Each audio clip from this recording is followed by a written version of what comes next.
G'day everyone, Jake McEwen here and welcome back to Steel Noise Podcast.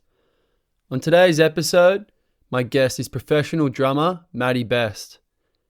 Matt is a powerhouse drummer known for his precision, creativity and relentless drive behind the kit. As the driving force for globally recognised bands Sleeping with Sirens and Tonight Alive, Matt has toured the world, playing countless major festivals and carved out a reputation as one of Australia's most versatile and hard-hitting drummers.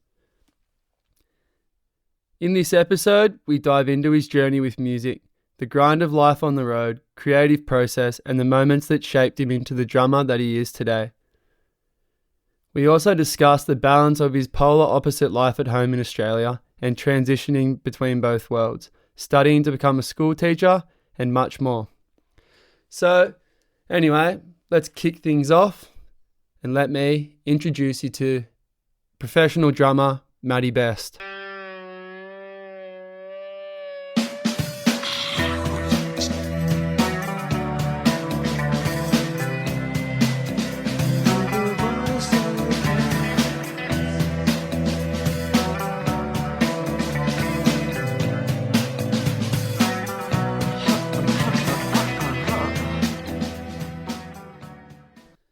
Matty. How are you, bros? Good, bruv. Good to see ya. Good to see you. Thank you for coming on. Cheers. Cheers. Just a little... Little AMSR. Is that it? ASMR. I'm spoken about this in an episode. Cracking. Yeah, what is it? It's either ASMR or AMSR. I don't know. It's a crazy little phase, that, isn't it? Yeah. It's a full thing. Yeah, isn't it? What's been happening? Oh, heaps, bruv. Yep. Heaps has been happening. Been enjoying the potty. I've been, it's been keeping me busy. It's good. For sure. You home for a bit? Yeah, I actually shoot off next week, next Tuesday. I got some Australian stuff. Sweet. Tonight Alive. Mm-hmm. It's a festival called Good Things, which would be pretty sick. I've played it a couple times, both with Sirens and TA. Mm-hmm. Last time I did it with TA was 2018. So TA? Yeah. Tonight Alive, yeah. Okay, yeah. It's just quicker to say. Yeah. What do you do with Sleeping with Sirens? SSWS? Just Sirens. Sirens. Sirens, okay. Just Sirens. It's got to be a short version. Yeah. Sleeping. Yeah, but yeah, it's going to be a good festival, good time. It's nice getting back with Tonight Alive at the moment. We had a big long break and now everyone's just stoked to be playing music. Just playing again, yeah. With each other again, which is sick. It's refreshing. Sick. I think when you're in it for so long in the one project and you go so hard for a long period of time, Bit of burnout. Yeah, you get burnt out and you know your perception gets skewed of what you really value and what you're working towards. And yeah, it's just nice to be getting back with the guys and playing some shows and the fans and the crew that are coming out to the shows. It's been really nice to reconnect with everyone again. Bit of like sick. It's like a rebirth tour, sort of. Yeah, it's kind of just like we hadn't done shows we went on hiatus at the end of 2018 and we didn't do a show again until September last year, right? Which was 2024. So it was a pretty long gap, and yeah, I guess you could call them reunions or just, yeah, you know, it just is what it is at the moment. We're not like planning anything crazy big for the future. We're just like playing a couple of shows here and there if it feels right and lines up with everyone's schedules, because obviously I'm busy with Sirens, Jenna's busy with her solo project, Haven't She? The other two boys are one of the boys has a family, the other one's starting one, so you know, they're all their jobs, their careers are taking off in other aspects. Life gets in the way. Yeah, I mean, it just, you know, it goes on, which is cool. It does. There's not, you know, it's always not the band. Yeah. You know, we dedicated so much time to that project. When you were younger, yeah. Yeah. How old were you when you first started playing with them? With TA, it was pretty much straight out of high school. Finished HSC, and then about 6 months later, I finished up another project with some mates, and I ran into Fakayo's mum. Do you remember Fakayo? He grew up here, Hepper's brother. Fakayo? Fakayo Tahi. It's a sick name. Yeah. Anyway, he was living in Sydney. I ran into his mum, and they were like, "Oh, you should touch base with Whack. They're looking for a new drummer." So I hit him up. What's Whack? That's his nickname. Oh, right. Yeah. A lot of people thought it was too hard to pronounce Fakayo. Yeah. So he was like, "Just call me Whack." Just call me Whack. Yeah. Yeah. How do you get Fakayo out of Whack? Well, it's Whack spelled with a W. So the WH is pronounced F. Oh, wow. He's Maori. Whoa, okay. That's So yeah, it's spelled like WHAKAIO. Wow. Yeah. Wow. But yeah, I linked up with Tonight Alive in, what year was that? It was 2009. So year after I finished school. Holy shit. And then we went pretty hammer and tongs until, the beginning of 2019. Had the break. So 11 years of grinding. Yeah, it was a proper grind with Tonight Alive. Like, we did it like, I guess you could kind of call it like, not the old school way, but sort of like it was like a rite of passage sort of thing with TA, because back then it was all about touring as much as you could, get in the van, don't stop. So you're going out on, 3-month tours where, in a total year, we were touching on like 200 shows a year. So it was pretty turbo for a long time. What's that, like 4 shows a week on average? On average, yeah. And then obviously you'd have time off between tours. So yeah, you'd go 2 months at a time, maybe playing 6 shows a week, that sort of thing. And there wasn't money in it back then either. It was like, we were piling 6 or 7 of us into a van, sleeping on the benches, sleeping on the floor. This was before iPhones and stuff, so we were printing. This was in the States too, as well as Australia and the UK, Europe. Yeah. You'd print directions at the venue the night before, and you'd hold a piece of paper, like following the directions to the next city, while everyone's sleeping like sardines in the back. Wow. You're living on like maybe $5 or $10 a day. Far out. Just to get, to the next venue with enough petrol. So we did that for a long time, and then gradually, things got better, and we got started paying higher show guarantees. So you could, we worked our way into an RV, then into a thing called a bandwagon, which is kind of like a truck with a shell on the back of it that is like has bunks in it, has a shower, toilet. Oh shit! So it's pretty sick for if you're on a budget. Fucking hope that's sick. So we did that for ages, and then we ended up getting into a bus, which was like luxury. That's when you start styling. Yeah, I mean, you're paying for it, but it's so much more comfortable. Like, you sleep on the drives overnight in the bunks. Yeah. You have everything there. Like, it's actually some sort of consistency for you on the road, because you don't have a lot of that. So, yeah, it's pretty awesome. The only thing you really can't do on a bus is number 2 in the toilets. Oh, yeah, what do you do? It's called a hot bag. What, you just crank out a turd in a bag? Yeah. What, zip it up and just wait till you stop? Or throw it out the window. Shut up. It's a real thing, hey? Because if you end up having to go in the toilet, it's real expensive for the driver to clean. And a lot of the toilets, you have to have this thing, I think it's called a grinder, where it actually processes through, There was a couple of times where the guitarist in Tonight Alive, he would sleepwalk, and he'd sometimes wake up like on the toilet doing shit. Yeah.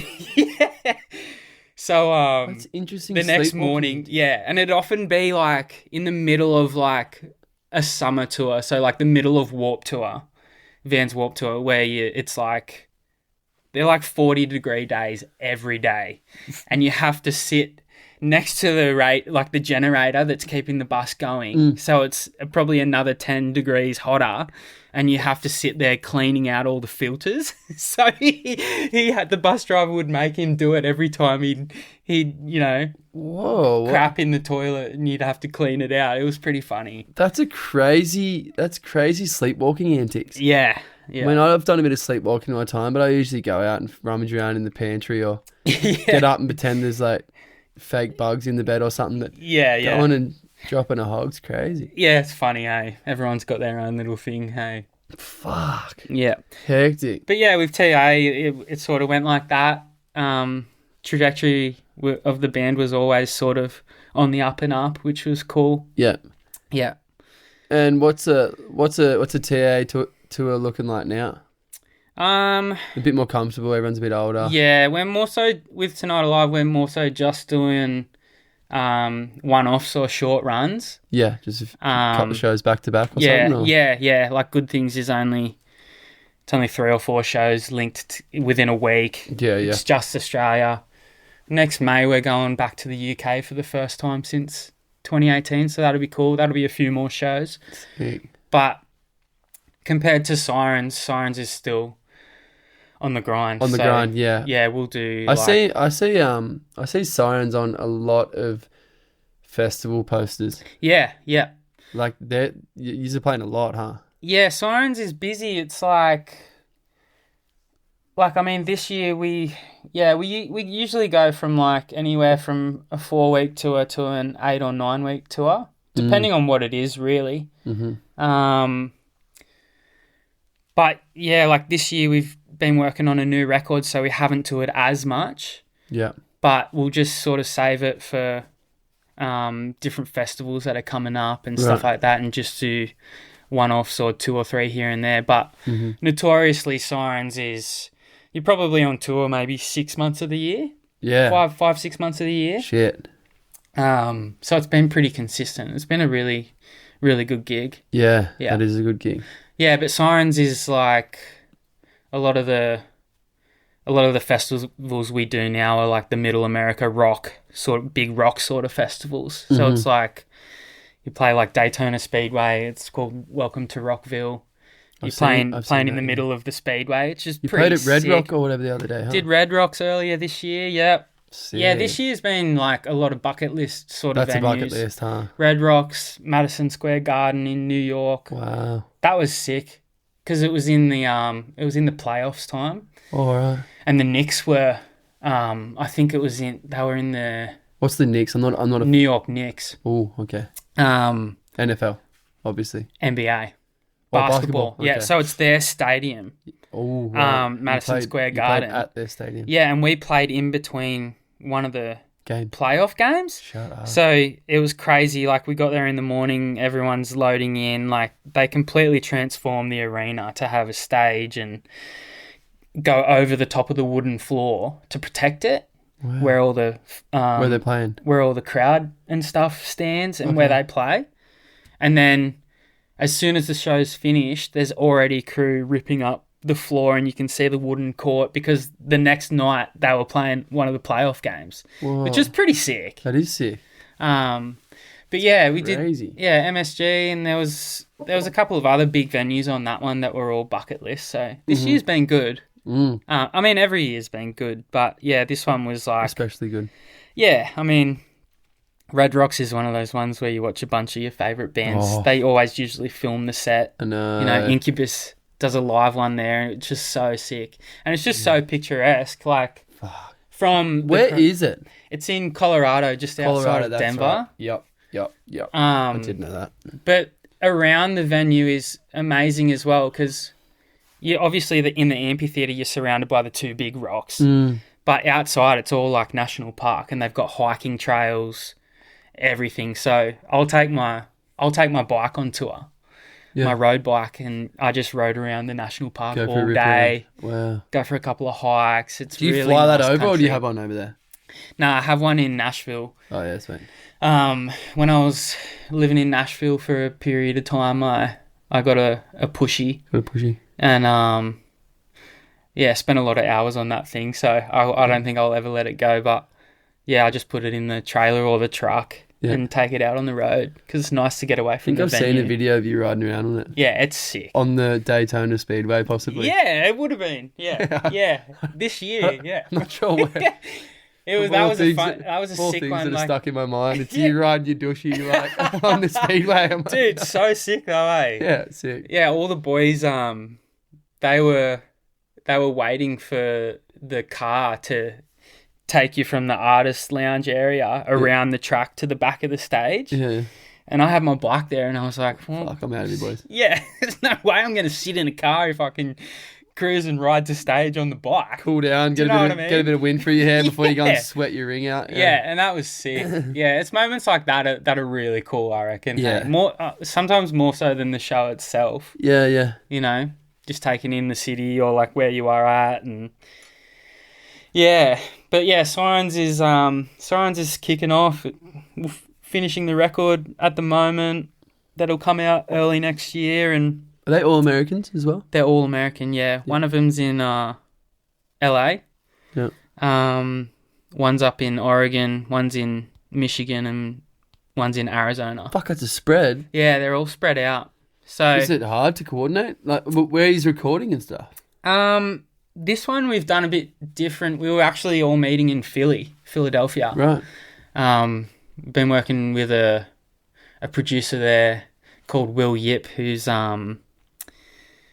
he's done a lot of really cool records and a lot of our favourite records. But he has his studio out there. So we did about 3 or 4 writing trips, 2 weeks at a time each trip, over the last 2 years probably, and just got in the room, wrote the songs, sat with them for a while, went back in a couple months later, did another 2 weeks, did the same thing, just worked pretty much flat out for 10 days or whatever, get everything demoed out and whatnot. And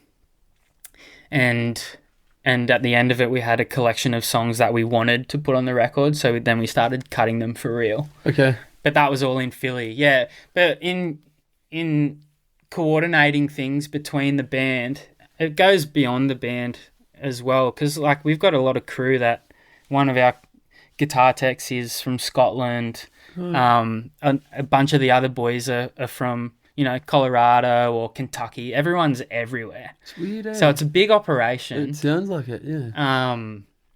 But yeah, it kind of worked out when I first linked up with Sirens. It kind of worked out that I could actually come back to Australia because everyone went home. Yeah. Like, I think it would have been a different situation if everyone was living in the one city. Everyone lives in LA, and then you're like, oh, see, everyone, you guys just keep doing what you're doing. I'm out right? of here. And if they were wanting to jam every week and stuff like that, which some bands do. Yeah. Especially if you're like a jam band. Yeah. But, with Sirens, it kind of works out that everyone just goes and does their thing. We all talk to each other pretty much daily anyway. Yeah. But organisation-wise, it's always leading up to a show or tours or recording dates, and it's scheduled in the calendar pretty far ahead, like months ahead. Yeah, you know what's coming. Like what's coming up now.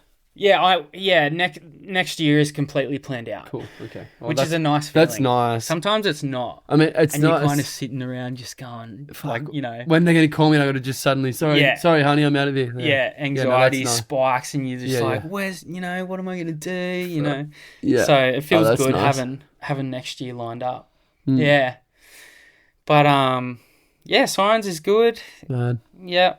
Just keep cracking on with that, and yeah, it's been a really fun time with those guys. Hey? Yeah. No, it looks good. I'm always following. I always watch the would you call it a tutorial? Mm-hmm. Is that what it's called? The drum tutorial? Oh, the drum video? Yeah. I think you'd probably maybe just a playthrough. A playthrough when you got the camera set up and you're playing, but it's just solo on the kit. Yeah. And I'm like, man, I'd probably start having heart palpitations looking at that many objects in front of me. Yeah, sketchy, hey. It's just that simple drums. It's kind of just frazzled. It's kind. Yeah, I get that. It's kind of second It's nature. kind of like a comfort thing as well, though, because I think if I didn't have those and I had to You're enclosed in purely interact with like the a audience. couple thousand people every night, I'd be like, ugh. So at least I have something to take my mind At off. least you can just hide behind the skins. Yeah, They're it's your like little right friends. now. Oh. Yeah, it's like right now talking into a microphone or whatever. It's like, More nervy now. dude. Hey, Shut up. Yeah. I was driving over here. I just ripped a double espresso, and I'm just like, no, what have I done? No way. More anxiety coming and sitting in the dungeon than it's playing in front of 2,000 people. That's good. I like that. Well, I guess it's because like for shows and stuff like that, my biggest thing is preparation. So before a show, I would have done so many hours on the kit playing those songs, knowing So you're exactly feeling what was prepared. going to do, Yeah. what was going to happen. You know, You never know what I'm going to ask you, do you? nah. I could pull a real roguey out of the hat. I could No. sit with something really inappropriate. really stitch you up. Yeah, be my guest, mate. Let's go. Oh, all right. Well, I've got I got so many questions about band and touring and travel. Yeah. But before we go in depth, because that could go for hours. Yeah, there's a lot to unpack there, Yeah. hey? Let's just give you a proper introduction. Yeah. Matthew Best Yeah. from Ulladulla, born and bred. Actually born in Griffith, Griffith. New South Wales. Right. But don't have really any memories from there. And then my old man got a job at the local high school, woodwork teacher. Yep. So we came here end of year 2. Okay. Yeah. So what age is year 2? Is it 7 or 8? 7 or 8, I think. Yeah. So Probably 7. Yeah. yeah, a lot of my memory is only Ulladulla. But yeah, not born and bred, but spent all my That's life close here. enough. Claim it. Yeah. Take it, mate. Yeah. Leash doesn't let me get away with that one. Is eh? she She's born and like, bred? Yeah, she's born and bred. Oh, Yeah. She's like, yeah, well, does your birth certificate say Milton Hospital? Mine does. I'm Mm. just like, send Mine me doesn't. out. Mine doesn't. Where are you at? I'm Bustleton, West Oz. Bustleton. But I moved over here when I was a couple of months old. Yeah, see. But still, my brother's has got Milton, and he's all like, yeah. don't fucking tell me what up. Yeah, And I'm it's like, funny, hey. Yeah. But born in Griffith, had my early years out there, which was really nice. But it's pretty hazy when you think back to your early Grom years. Hey, it's almost impossible. I I guess pretty you get little much- flashes. yeah, I only have a couple of memories from there, and then it's pretty much all been Ulladulla, Yeah. which is cool. And I mean, I can't imagine what life would have been like if Mum and Dad stayed out Stayed at Griffith. there. Hey, full Westie. Yeah.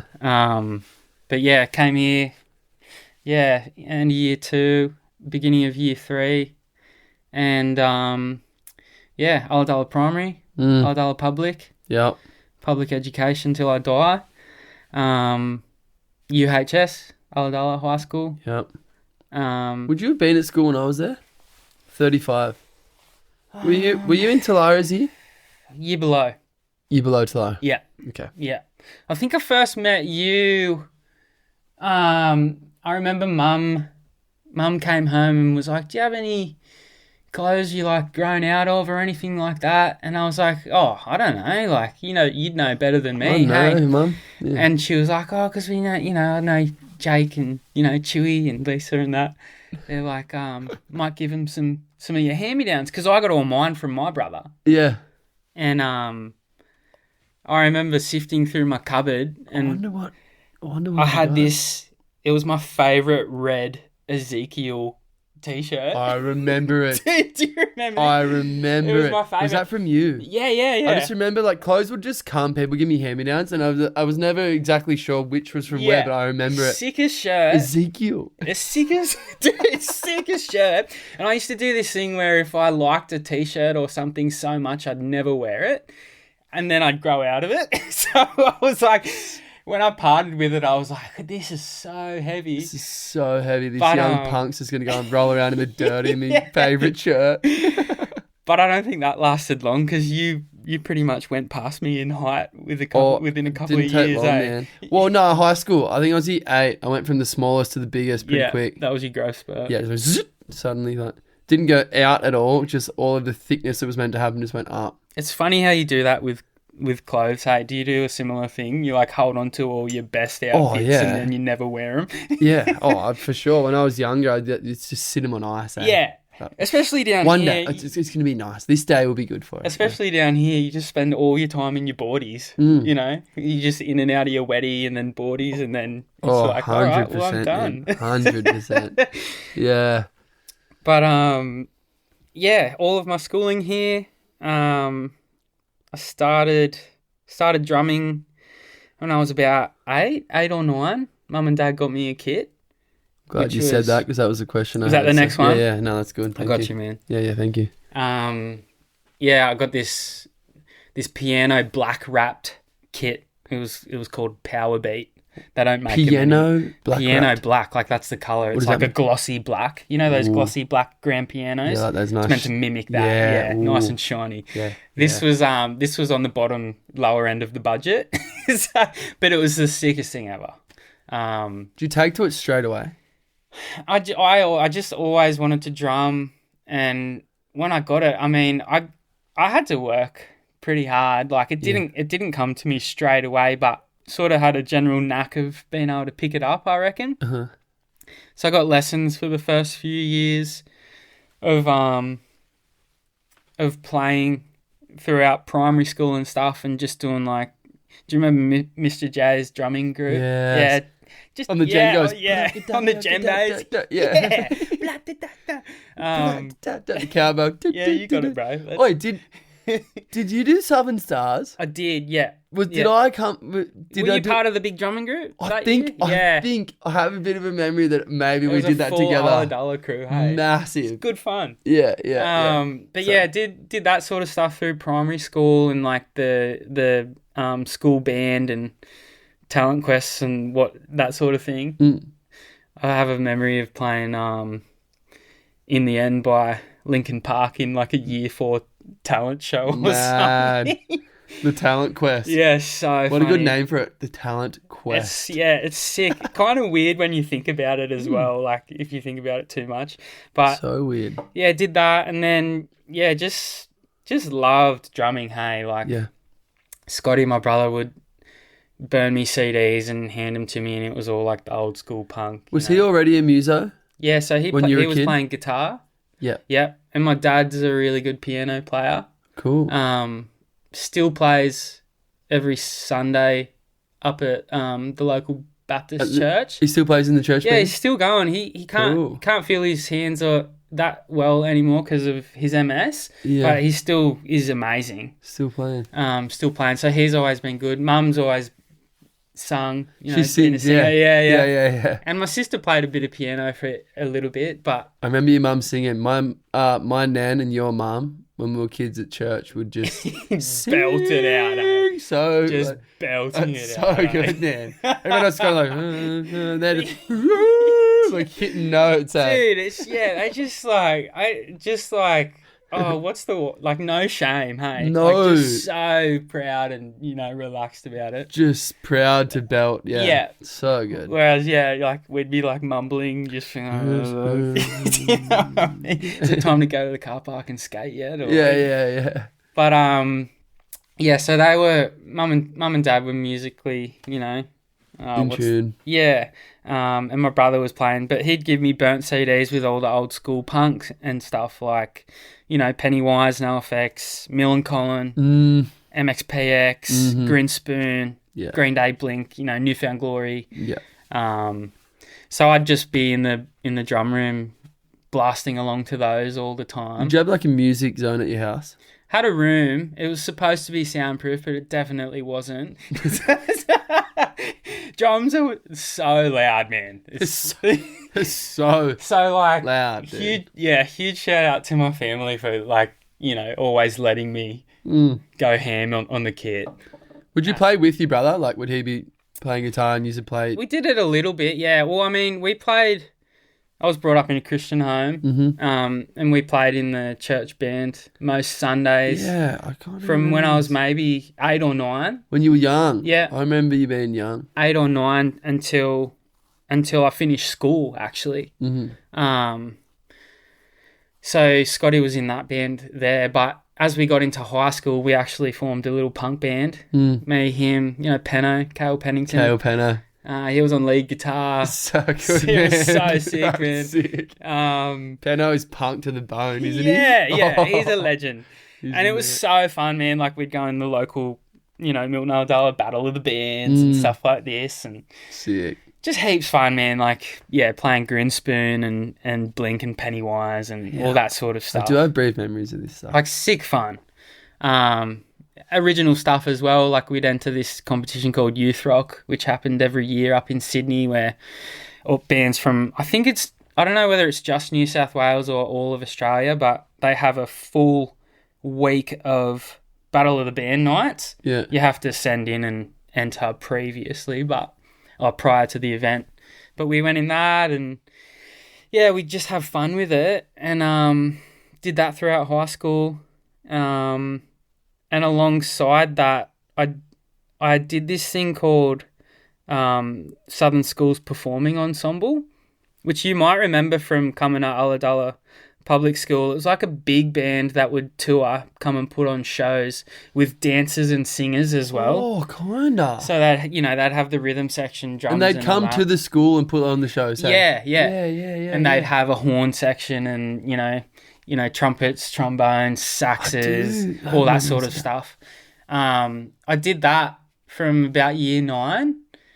You have to try out for it, and it's the area from, I think it's Wollongong down to the border, and then out to the Riverina or something like that. It's quite a large area. You have to go through the audition process and stuff. I somehow got a gig with that for the drumming. So I did that for... Auditioned for it? Yeah, you have to go through an audition, which was a pretty rattling experience, hey? And you got plucked? Yeah. Yeah, it's funny though. Like, I went in and played a Newfound Glory song for like this big band jazz Motown sort of thing. You know what I mean? Which is pretty funny. But I did that, and that was amazing. That was what it was it was that group, dancers, singers, big band, and you'd get together for a week every school term and go on tour. So you'd go to all different areas of the state, whether it be New South Wales, Vico, or Queensland. And you'd go and play 3 shows a day at different schools. So really? It taught you like loading in, setting up, playing the show, packing up, loading out, on the bus to the next school, do the same thing. You do that 3 or 4 times a day. And Year 9? Yeah, so I started in year 9. Wow. I did that until year 11. That's cool. And throughout that, I would do Southern Stars as well. So going from the drumming group, I ended up becoming the drummer in the pit. So what's the pit? The pit is where like all the bands sit. So you have your rhythm section, drums, bass, guitar, keys, whatever. Then you have all the brass, and then you have all the woodwind, like clarinet, flutes, and all that sort of stuff. And then you'd have strings section and stuff. So you're playing in this big... Like at the Opera House? It was held at Wynn Entertainment Centre every year. Is it the same thing though? You go to the Opera House and they're all sitting in a pit? Yeah, they're underneath the stage. That's what it is? Yeah, that's the what pit. it is. Yeah, Okay, that's the pit. Yep. So I ended up doing that for a couple of years, which was an amazing experience as well. So they'd put, I think 4 or 5 shows on in September of every year where, Wynn Entertainment Centre, I think it's like a 9,000 cap venue. Yeah. And they'd have all different songs and acts performed by people from all over the South Coast. Yeah. So I did that for a fair few years, and then that it was the best thing ever through school, hey, because it was like, what do you mean I get to go on tour? I get to go on tour while you mugs are doing homework. Yeah, 1 or 2 weeks a term, So good. And that, like, I was by no means like anything amazing compared to a lot of those other musicians. Like, a lot of them were like at the Conservatorium of Music, right, for their instrument, and it was like really jazzy and fusion. Could you explain the Conservatory of Music? What is that? I guess it's like it's a school of music. Okay. Where people that are already quite exceptionally talented at music, at their instrument, go to get better and link up with other people. So there's one in Wollongong, there's one in Sydney. It's quite prestigious. Anyway, You're at Dully High. yeah, and I was just like, I just want to rock. Do you know what I mean? Like, but it made me mix with those sort of musicians, and you had to sight read all your music, so all the drum charts and stuff like that. You had to be able to sight read and stuff, and it inevitably made me a way better musician. And I was mixing with these crew that, you know, wanted to pursue music as their career as well. Yeah. So through all that, ended up linking up with a couple of them, made some heaps good friends. Sick. Formed one band in particular with a few of the crew. And throughout high school, we'd do shows up and down the South Coast. Like, what was the band called? Oh, it was called Grace's Secret. Grace's Secret. Yeah, it was like a high school band. I kind of feel like I have memories of all of this. Maybe, yeah. But we do gigs up and down the coast, like Milton Theatre and stuff like that. I do, man. So that was from like when we were like 16 onwards. Yeah. Until the year after school. But that one was funny in itself because like we want to tour, you know. So we'd book these gigs down at Eden at like the Australasian pub. Yeah. But we were all only 16, so we'd have to have our parents come along and like babysit, you know, so we could play the gigs. So you could play at a pub, yeah. But it was sick fun. Like we'd book these tours. We'd go, you know, Eden, Merimbula, Tathra, Bega, Maruya, Ulladulla, like Milton Theatre, and a couple other things, Nowra, Wollongong. So that was real fun. Yeah. And then finished school, and I originally intended to go to Southern Cross Uni for contemporary music. Yeah. But decided to defer and see where the band would go. That Grace's Secret band that ended up ending within a couple of months, and then that's when I ran into Wax Mum. Yeah. In the main street of Milton. Does that end on like terms of like you were young and starting to blue, or people? It was pretty sweet. The singer of that band just wanted to go and do his own thing. Yeah. I was pretty rattled at the time, but you know, you kind of are when you're that young, and you can only see so far ahead. Yeah, you'd be spewing. But then the TA thing ended up happening, and so sort of left that behind. Yeah. So Whack. Yeah. What's his name again? Fakayo. Yep. Yeah. Yep. So he's still currently in the band. No, he ended up leaving in. And what was his position? He was lead guitar. Okay.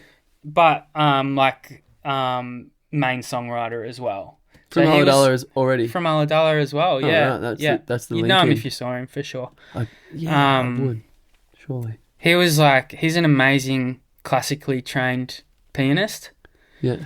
So it's just incredible on the piano, and he developed that, you know, he went from there onto other multiple instruments, guitar, bass, you know, anything, can sing as well.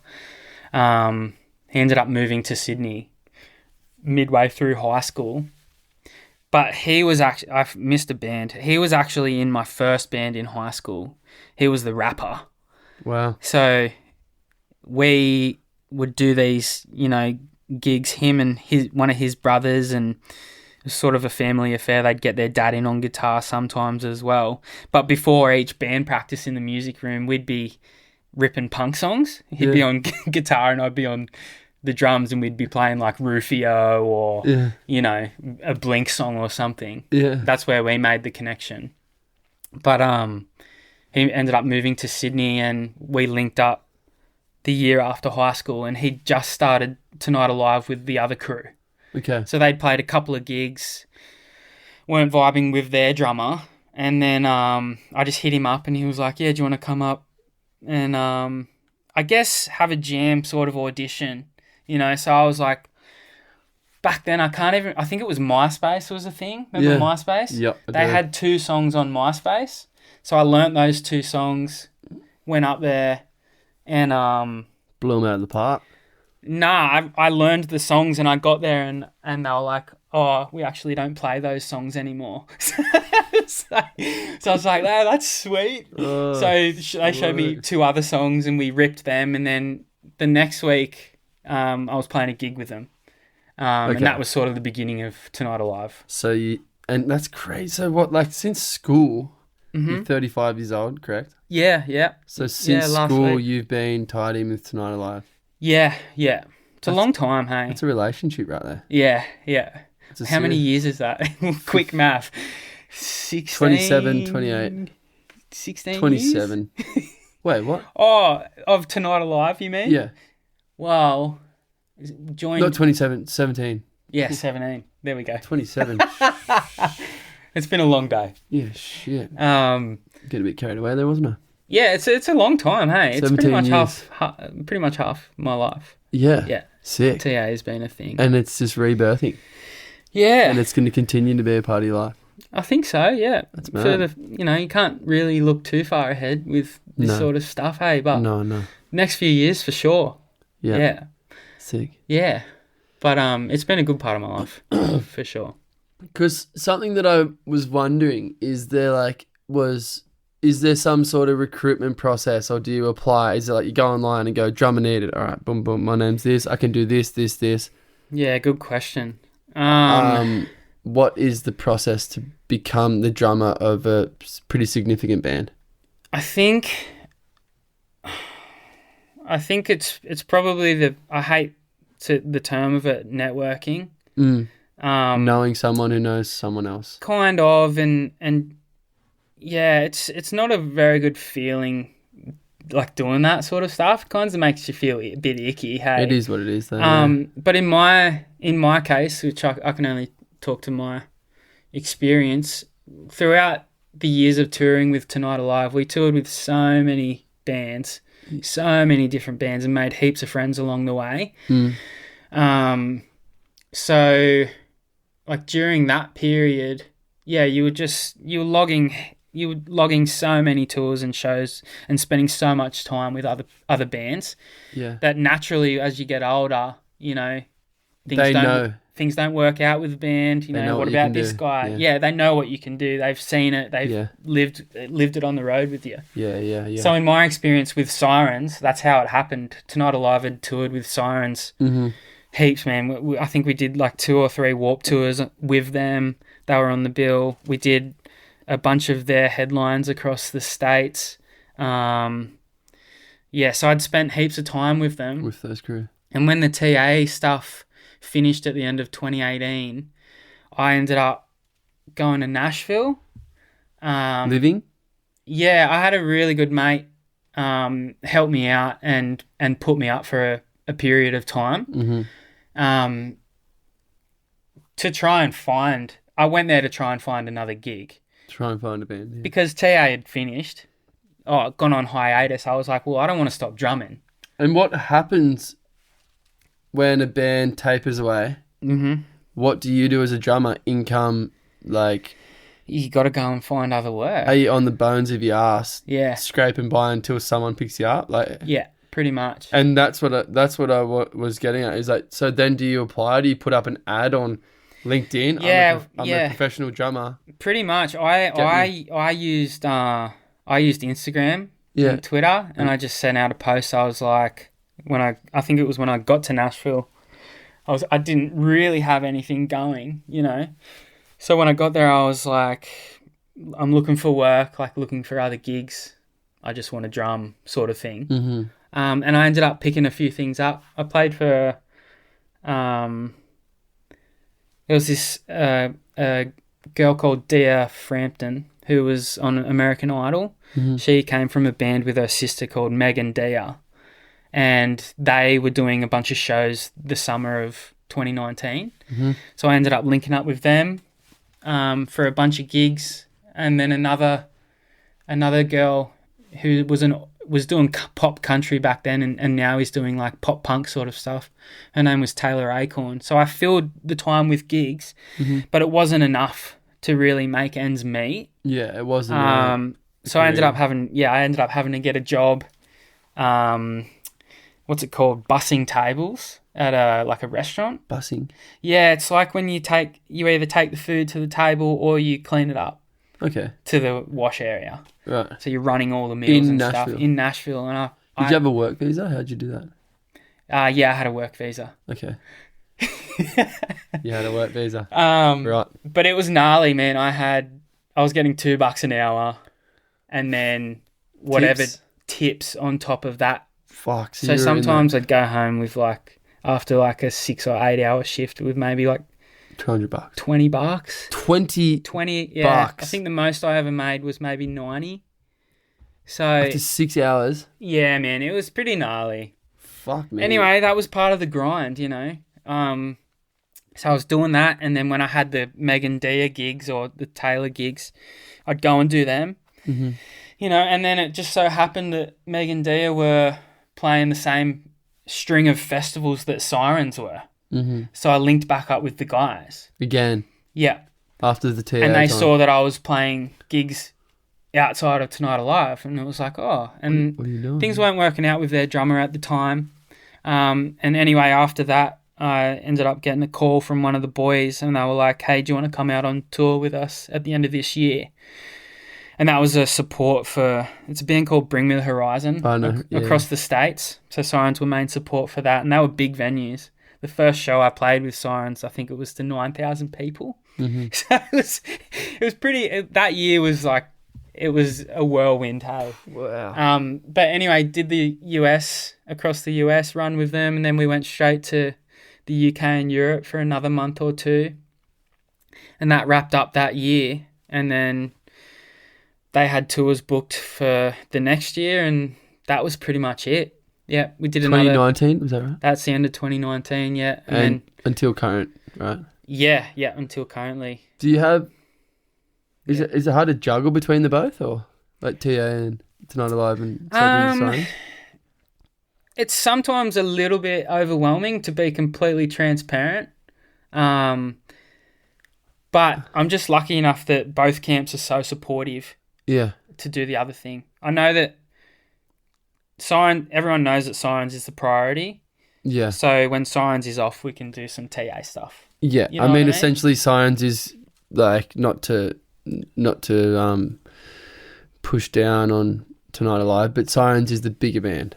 Yeah. Right? They do really, really well. Yeah. Sirens does really well. Yeah. And so does TA. I knew of sleeping with Sirens before you had anything to do with them. Yeah. Not necessarily because I was necessarily listening to them, but you'd see them on lineups. You'd see them on big punk metal lineups. Yeah, for sure. Sirens, and I was like, that's a good name. They're a sick band, man. I like the name. Yeah.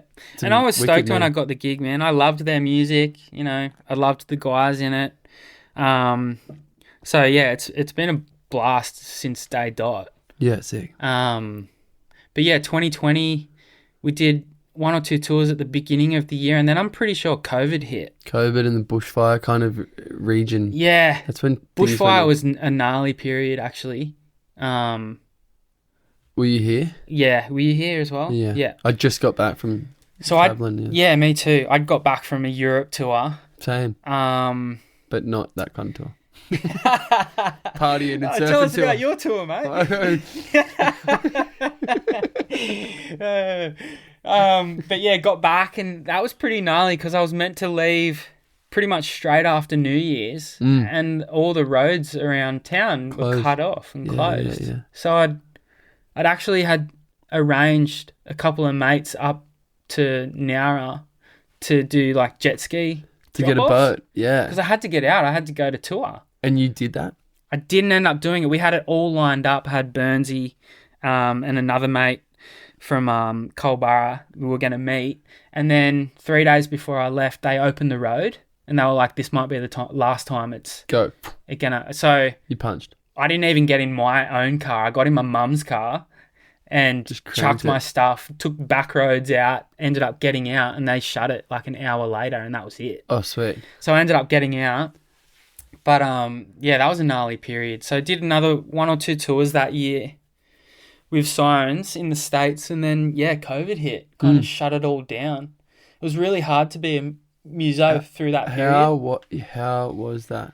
Well, yeah, I mean, everything shut down, hey? Not only the music industry, a lot of other industries, but it pretty much came to a halt. And to be honest, for the first month, I was kind of rattled.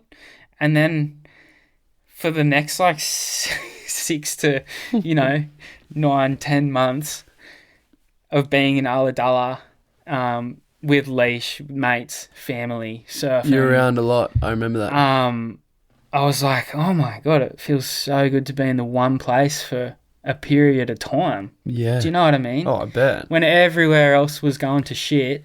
So you've been on the move since how old? Like, proper on the move? Since high school. Yeah.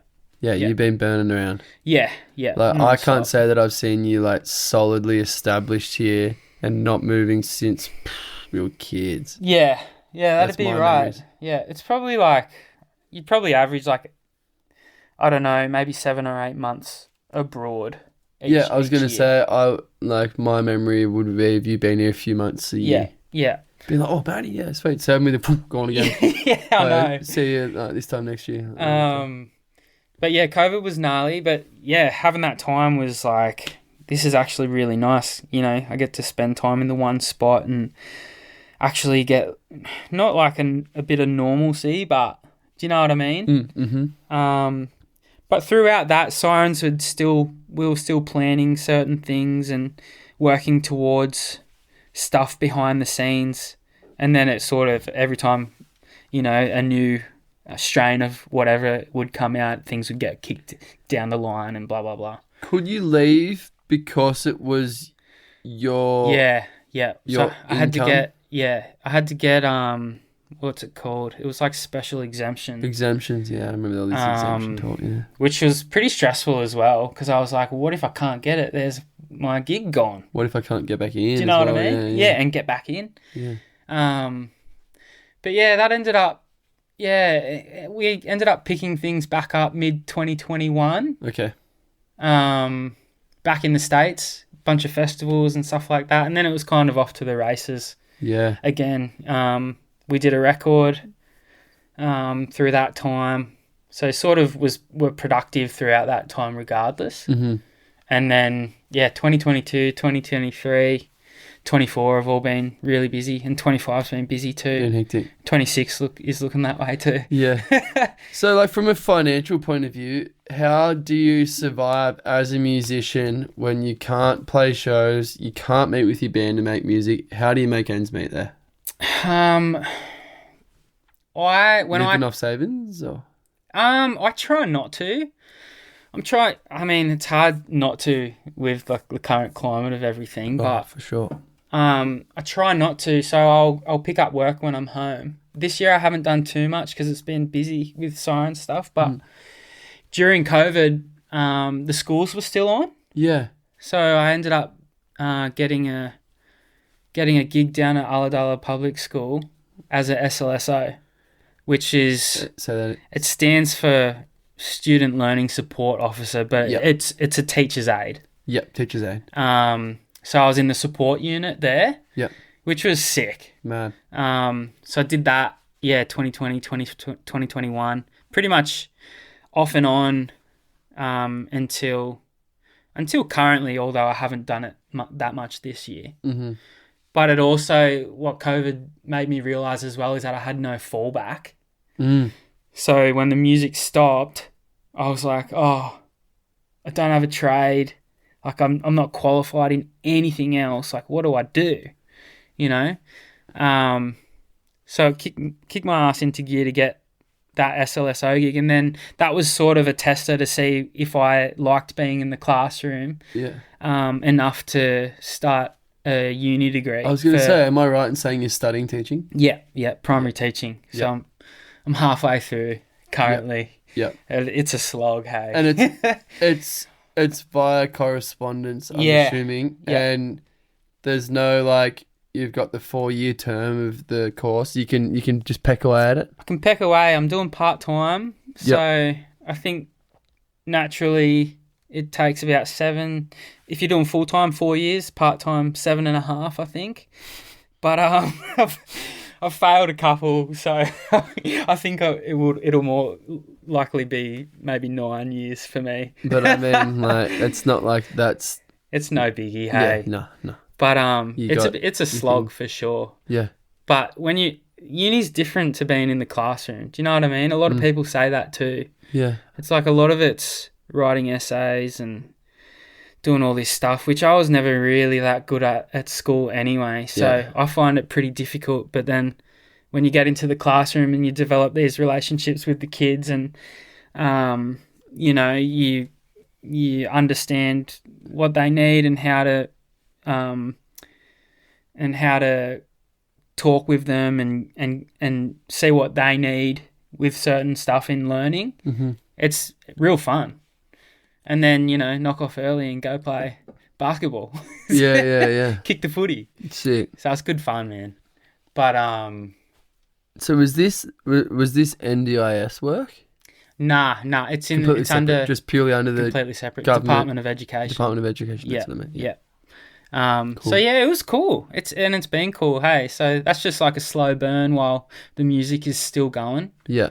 And along with Tonight Alive and Sirens as well, I still try and do as much other session work as I can for other artists. Yeah, and what is that, or what does that look like?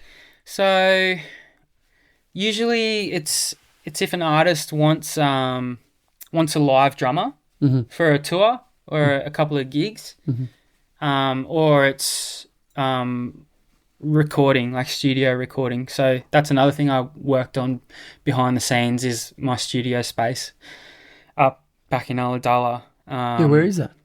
It's just up behind Harris Scarf there. Oh, you're in one of those little Yeah. Oh, because Hayden Moore.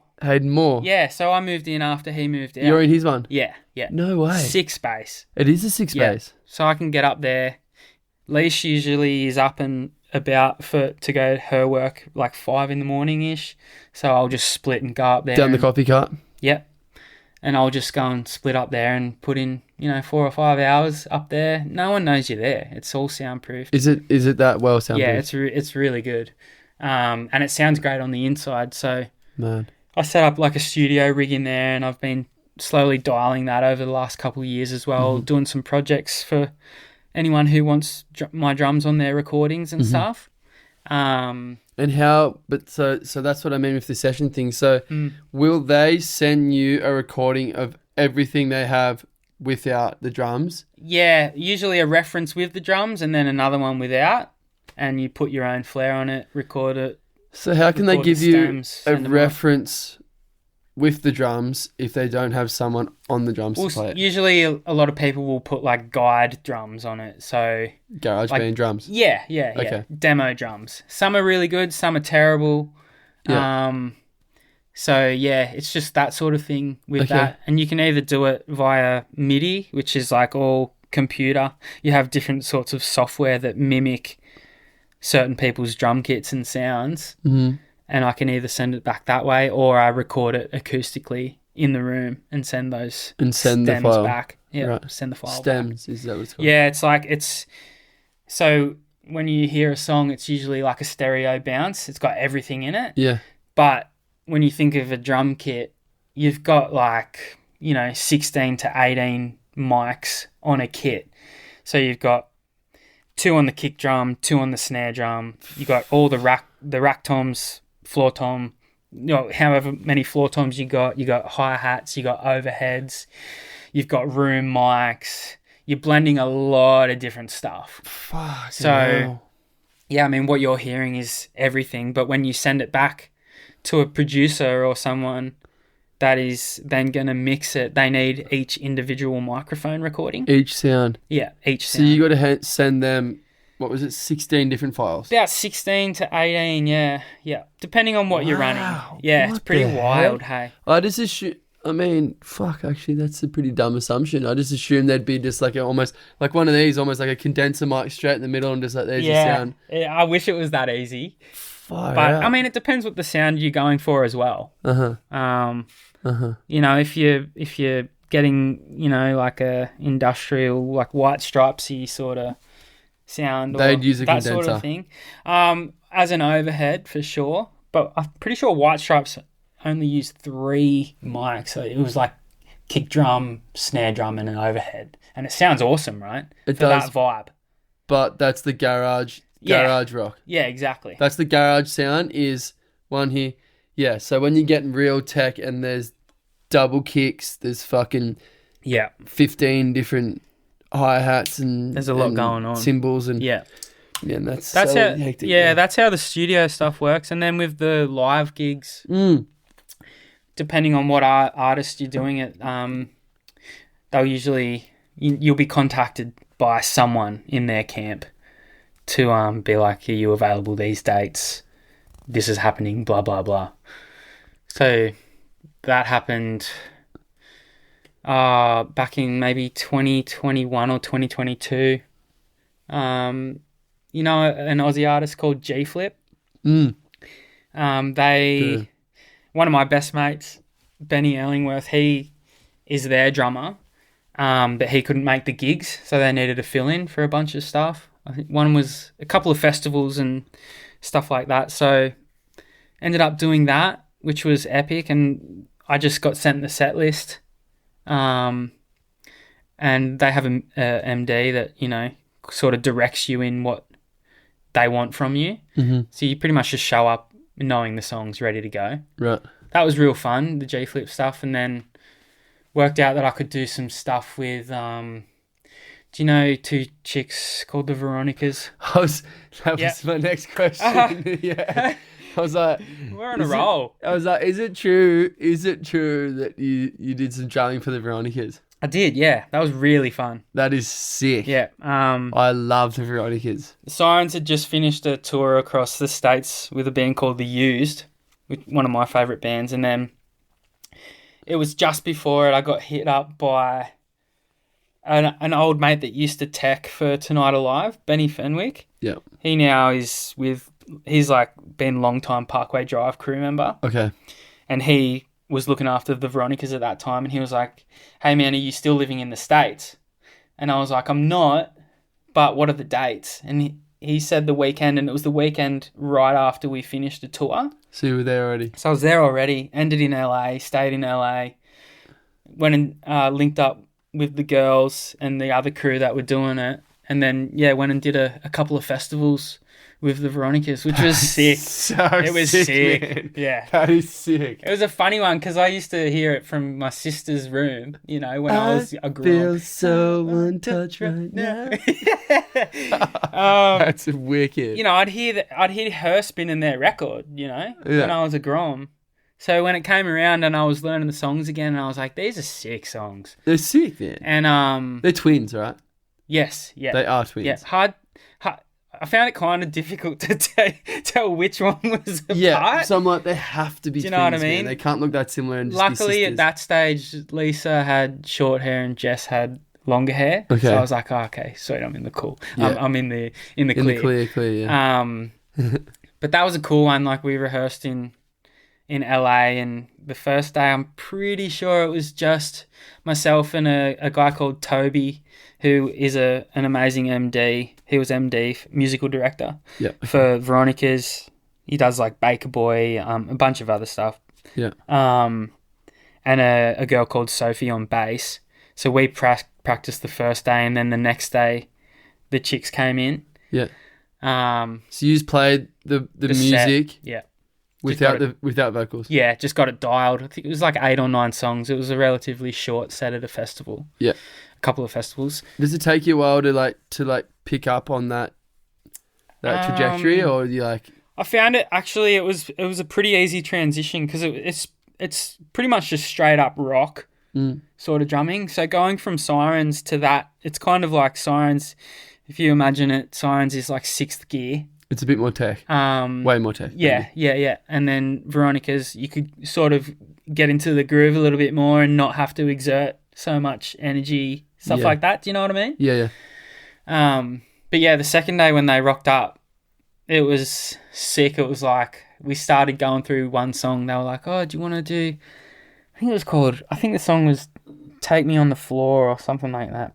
Take me on the floor. Da, da, da, da, da, da, da, da. It was that one. So I was like, yeah, sweet. We'll do it. And they're like standing up the front watching us. And they're like, yeah, sounds good, And they come around to their microphones and then did the chorus. Take me on the floor. Yeah. Did the chorus. Sounded so sick. And then they did like a synchronized dance. What they do, they have some choreography that they do in different parts of songs and stuff. And they did it, and I was just like, all right, this is the real deal. Like, let's go. This is the real So it just set the vibe, and yeah, that was really fun. So, yeah, I'm always on like, if it works out with, all the other stuff I've got going on, I'm always open to play with other people, which is really fun. Do you like subcontract? Like, what's the... Pretty much, So you just got an AB... Oh, I mean, I guess not an ABN. Yeah. Like, how does it work? So, like... Social security number. Yeah. Whatever. So you've got a US social security and an Australian ABN. Yeah, it's all set up legit. And depending on who you work for, you're either under the ABN or you're under... Yeah, exactly. And how does that go? Like, paying taxes and jumping through the... Australia and the US have an agreement with tax. If you paid in one territory, then it negates the other territory. Yeah, you get refunded for it or something, hey? Or Pardon? Is it like, so do you pay tax in one country and if you can prove that tax, then it then zaps your tax from the other country? Yeah, exactly. Not refunded for it, but it gets it gets taken off. Yeah, so your you're not getting double taxed. Yeah. I think it depends on where the money is coming from. So if you're getting paid by a US business, you got to declare it over there. If you're getting paid by an Australian business, you got to declare it there. So right, okay. It's all got to be pretty legit these days. Yes, I'm interested, especially with US visas and stuff. You never want to do the wrong thing. No, So if you can do the right thing, you always should. Always do the right thing. There you go. Put it in the bin. Do the right thing and put it in the bin. How are you going? Doing pretty good, man. How about you? Do you need a pee or anything? I'm sweet. Okay. You? At some point, but like, we're good. Take it away if you need to. No, we're trimming. Is there anything else you were wondering about? Oh, there's so much. Yeah, it's a lot. Oh no! Hang on a second. Hey. This isn't the end of the podcast. Oh, okay. You just keep your seatbelt on over there, Matty. No. No, I'm talking like, is there an intermission necessary? I'm pretty good right now. Let's continue. Yeah. Let's continue. So, It's always a bit rattling doing a potty, hey? I really enjoy listening to them and listening to other people, but then when it's your turn, it's like, oh. Like, are you comfortable? Yeah, I'm chilling. You comfortable? Yeah. Like, I'm not making you feel weird, am I? Not at all, mate. Maybe I should start throwing in some weird stuff and get you a little bit... You're the host, mate. This is your podcast. Get you squirming a bit. Right, so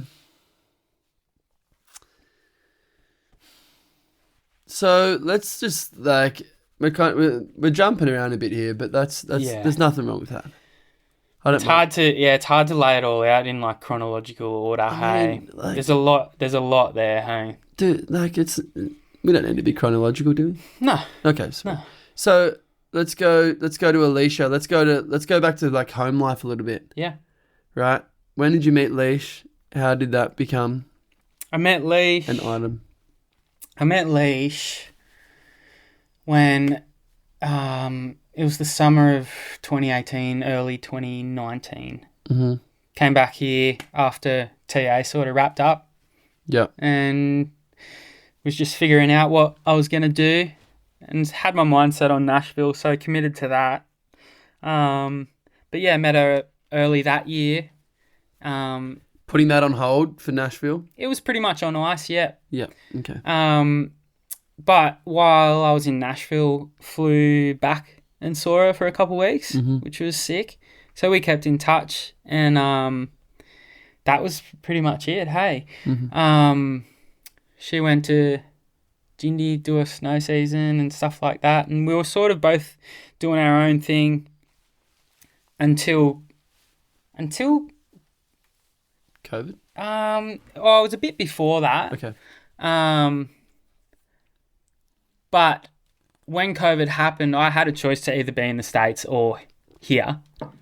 and chose to be here because it was pretty gnarly in the States right then. And yeah, we've been together for how long now? What's that?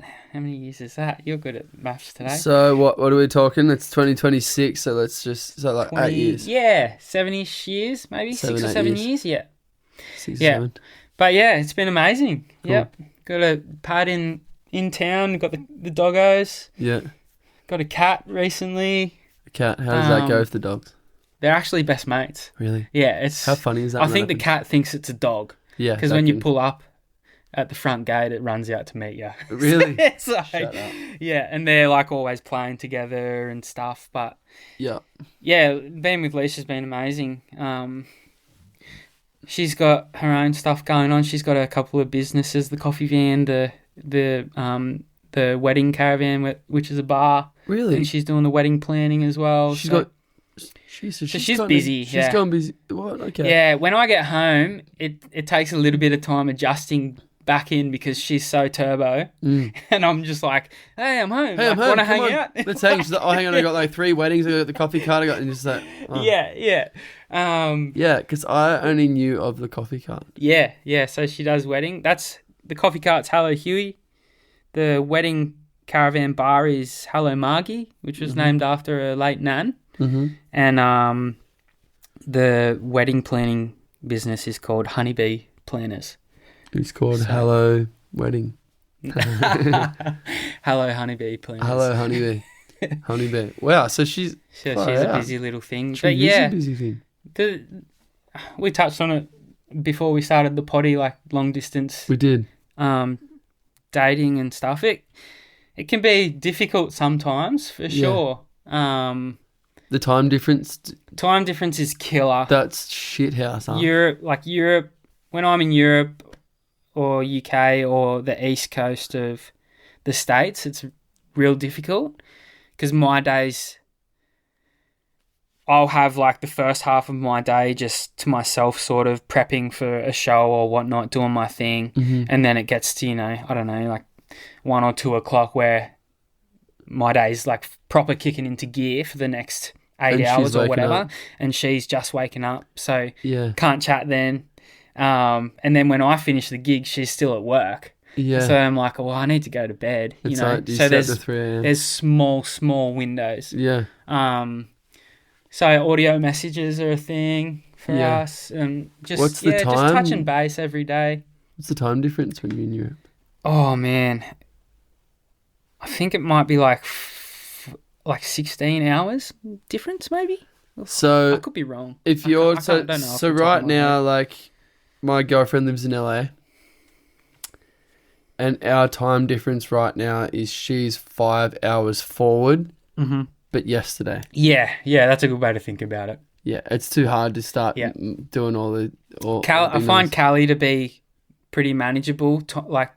Really? Time zone? Are you finding it difficult? It's hard. Yeah. Right now it's all right because we're in daylight savings, so we've jumped forward and they've jumped back. Yeah. But at the worst of it, it's 7 hours different. Yeah. So I finish work at 3 p.m. and she's well and truly trying to go to bed by 10. Yeah, it can annoying. get tough, hey? Yeah. Leisha and I have found, like, as long as we just, like, touch base with each other. Daily. Yeah. Or it can sometimes, on the phone, it can sometimes be a couple of days, but always a text or always a voice note or something just like that. Tapping in, yeah.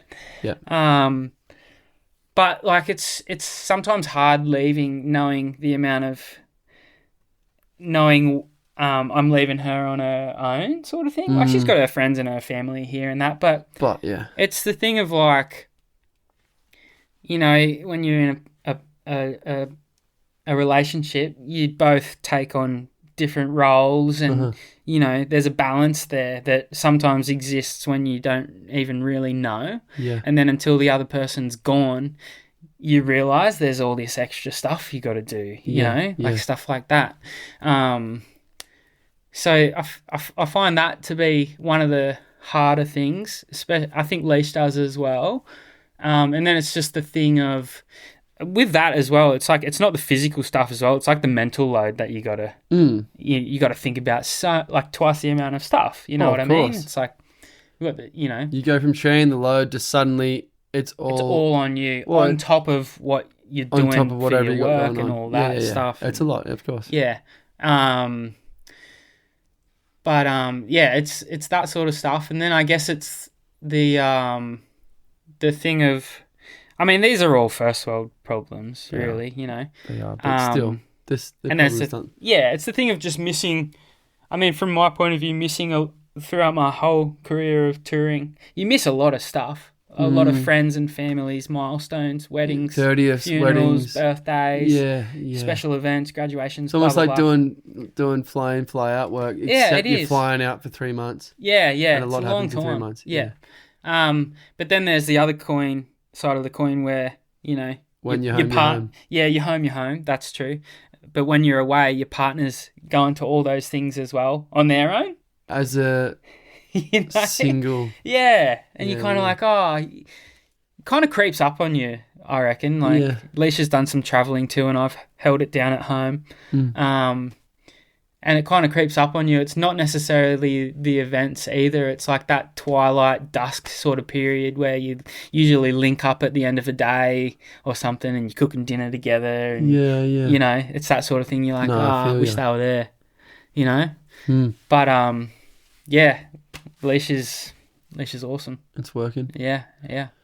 All right, well, I'm out of beers. One. 2, I'm going to go for a quick wizard. Let's do it. We'll have a quick break. I'll grab another one too. Grab another beer.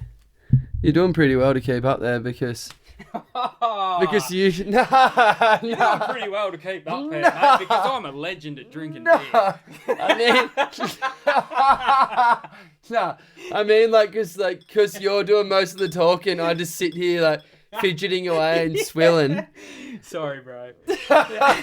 All right.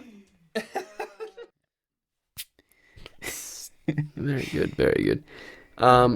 So during the break, you mentioned that you forgot something that was pretty good. The shingles episode. Mm-hmm. Oh yeah. Oh, I guess it kind of gives a glimpse into like how skint. How there was like no money, like we were just, you know, grinding, surviving on like a bag of oranges or something. But yeah, we'd maybe get $10 a day, like per DM. $5-10 a day, which doesn't get you much. Per what? It's per DM. It's just like per day. Okay. Yeah, fancy word, I guess. Damn. DIEM. DM. Sorry. Carpe diem. You know that? Seize the day. Is that what it means? No, it just means this is what you're getting per day. Oh, okay. DM. Yeah, so $5 or $10 a day. And I was like, oh, well, how am I going to put any money away to like try and, you know, get some other stuff or something? So I tried to do this tour living with just eating a loaf of bread and a jar of strawberry jam. Wow. And I ended up doing it. I got through the tour, but at the end of it, I went and swung past my nan and pop's house. And was this an Oz tour? This was an Oz tour. This was early days. And I think I'd just been for a run or something, and my nan noticed these like pussy lumps all around my chest and trunk and stuff. I ended up having shingles because I just burnt the candle at both ends so hard with like no nutrition and playing, you know, however many shows a week we were doing. And sweating your ring out. Hygiene was so bad. Like that's sort of one of the realities of tour, hey? Yeah. I've had a couple things like that, like... I remember having to do a warp tour. I got this gnarly staph infection all up my legs, up into my crack, and I'd have these massive like pussy wounds up your arsehole. Yeah, and have to sit on the kit every day and just grind it out. Like it's just one of those things. Hey, kind of like if you want to tour and you want to like, you know. do the rite of passage and do it the right way. It's kind of like you tick that box. Are you pumping painkillers just to get through that, just so it doesn't hurt? That one I was, yeah. There was another time when I was having heaps of wrist issues that I was actually on pretty gnarly painkillers and like cortisone injections into my wrists. How are your wrists now? They're good now, hey. Like, we actually ended up having to have like a couple months off in 2015. It was lucky. Because I was at the point where I couldn't grip a stick. Like, I could hardly play. I was strapping my wrists up every night, painkillers, cortisone injections into the wrist. And then it looked like I was going to have to get surgery, but ended up last resort trying acupuncture and committed to it, and it fixed everything. Hey? Really? Yeah, along with other stuff. Like, that's sort of the turning point with my drumming career, where I was like, I need to actually look after myself. Like, sort of more of a athlete perspective. Yeah. Which is necessary when you're swinging your body that hard. Yeah, for sure. So that involved, eating better, just looking after yourself better, sleeping. Less party. But also like getting in the gym and having a gym routine a couple times a week. You do that now? Yeah, still? Yeah, I have a program I hit maybe 3 times a week I hit the gym. Yeah. Plus a run a week, and then obviously we're surfing whenever we can, and then drumming on top of that. So you just got to look after yourself. Acupuncture, Jace Harper. Yeah, really? Yeah, he's amazing. Cupping, acupuncture, everything. I want to get him on here. Yeah, he'd be awesome. I've spoken to him. He's keen. He's keen? He said he will, yeah. Awesome. Yeah. That'd be pretty mad, eh? Dude, it'd be so good. Just talk Chinese medicine and acupuncture. Yeah, he's got a lot of good stories. He's got a lot of wisdom. Yeah, he's so much knowledge. Yeah. That's like every session you go to him, it's just like you learn so much, hey? Oh, I bet. I haven't been to him yet. You got to. I mean, if you feel all right, then you're sweet. But if something's going... Yeah, there you go. I should. Yeah. No, I'll send you his booking link. Plumbing with a bad carcass is not a good combo, man. There you go. No. You know where to go. Not at all. Well, so have you had any big mega balls ups on stage? Mega stuff up? Like mistakes? I don't know. Like mega stuff ups? Just something, yeah. Yeah, man. Haunts me, eh? Yes. Yeah. There's been 2 major ones, which I think is pretty good for, for the career you've had. Surely that's good. Yeah. And I've learnt to be a lot easier on myself as I've gotten older. It's like you can't be perfect every night. No. So much of my career I was like so oblivious to what was going on around me to take in and cherish. I was so focused on playing perfectly and everything like that. It took till after COVID I came back and I was like, I'm so lucky to do this, and changed my perspective. But mega balls up moments would be so heavy, man. TA were playing Coco in London. We'd sold out this venue two nights in a row. Is Coco the venue? Coco's the venue. It's this, I think it's like 2,000 cap, maybe 1,800 cap, 2,000 cap. And it's this 3-tiered venue. So it's beautiful, hey. It's got a balcony, and then the whole floor. And we were playing one of the albums front to back. Oh. And back then you used to run like your backing tracks, like your click track, your metronome, and all the synth pads and stuff that you don't play live. You'd run them on a backing track. What's that? Okay, so it's playing in the background just to keep the sort of back music. Okay. Yeah, keep time. It's like a metronome. It has like special effects and stuff like that. Nowadays you use one computer in a like a DAW session, like Ableton Logic, stuff like that, and you'd have another computer as a redundant computer. If that one fails, that one comes in. Yeah. Anyway, that's heaps deep into it. We used to run ours off an iPod Shuffle. This is like old school days, sort of thing. And anyway, something happened with the shuffle, and I counted in the wrong song.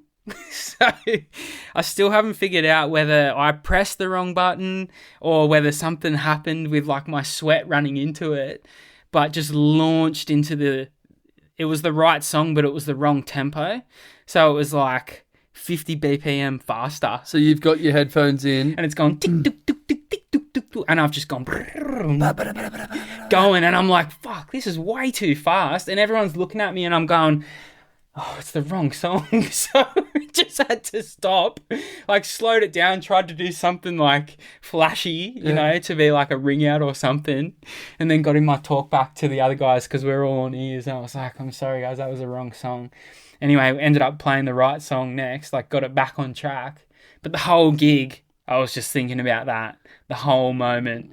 So there was 1,800 people, sold out London, and I've just launched us into the wrong song. And no one's picked it though? No, everyone knew, man, because I had to stop the song. Yeah. It was, oh, well, sorry, everybody. You had to chirp up and say sorry. Jenna was like, whoa, that was weird. Something like that. And you're like, sorry, everyone. But yeah. I buggered it. The only person that took it the hardest was me. And everyone was just like, you're sweet, dude. It's like, sweet, man. Yeah, have you heard how many mistakes I make? You know what I mean? And the crowd was just like, no, that's funny. And you probably don't. But I didn't sleep that night. And it still haunts me, hey. Wow. Yeah. That's your biggest one. Yeah, that's the biggest one. Similar thing happened when I was filling in for Buddy Torf. He plays drums for a band called The Story So Far. Mm-hmm. It was the end of Warped Tour one year and he had to fly home early to go to work. Wait, mate. He's getting into it. There's none of that going on in the podcast room. He had to fly home to go to this summer camp for work, so I filled in. But the trouble was we didn't get any rehearsals or anything like that. Yeah.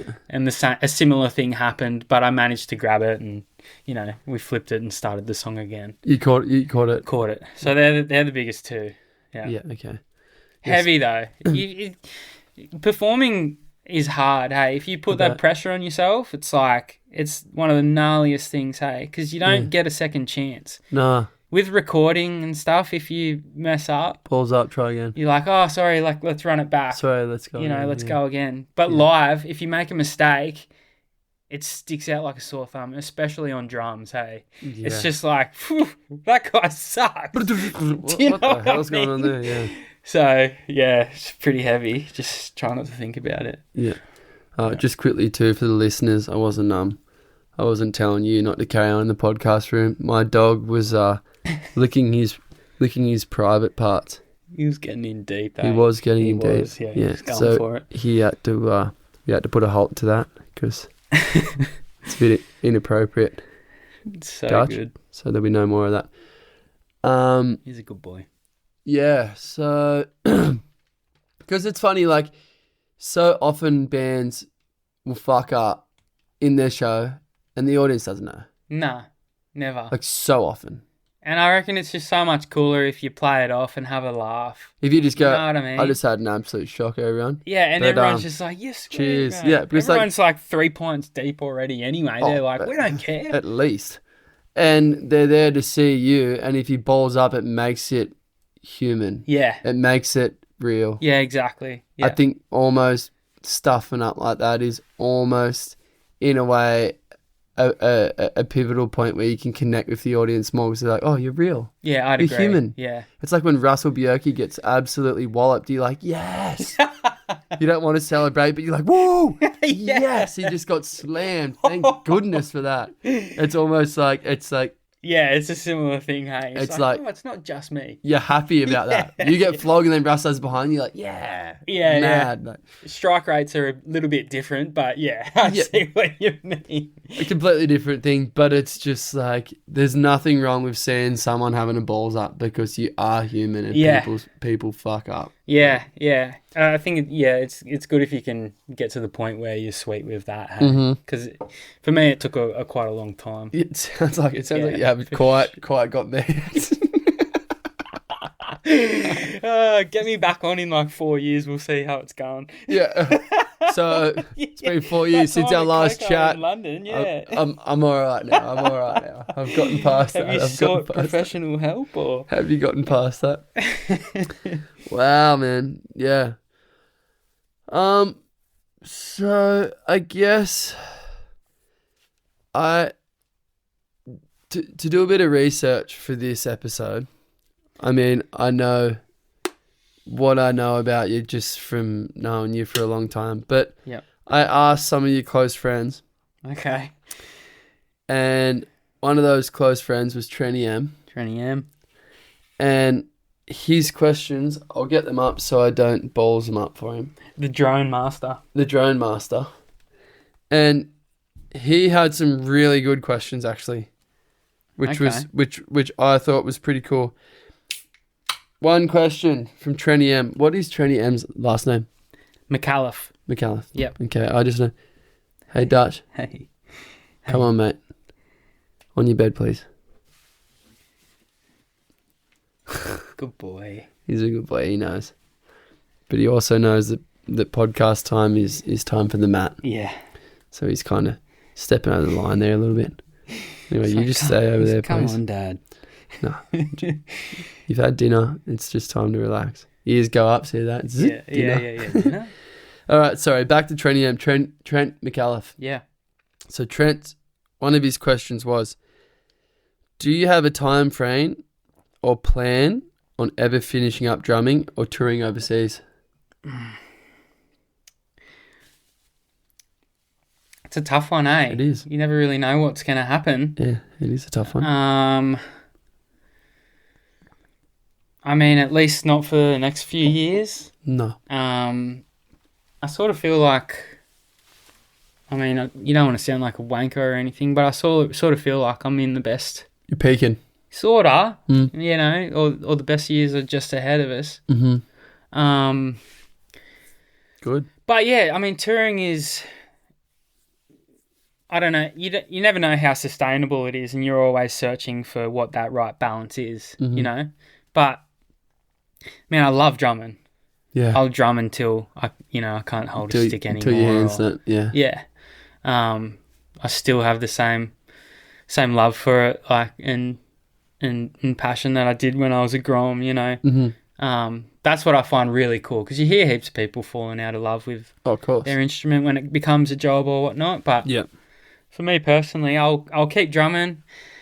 As for touring, who knows? Like, you never know what's going to happen, especially with like the bands you're in or the artists you're playing with. Like, you know, one person could go through something and the band is no more, or you know, you could go through something and something else will happen. It's so unpredictable. Pick the fruit while it's ripe. Yeah, that's where I'm at. Yeah. So good. Yeah, just keep on trucking. So indefinite.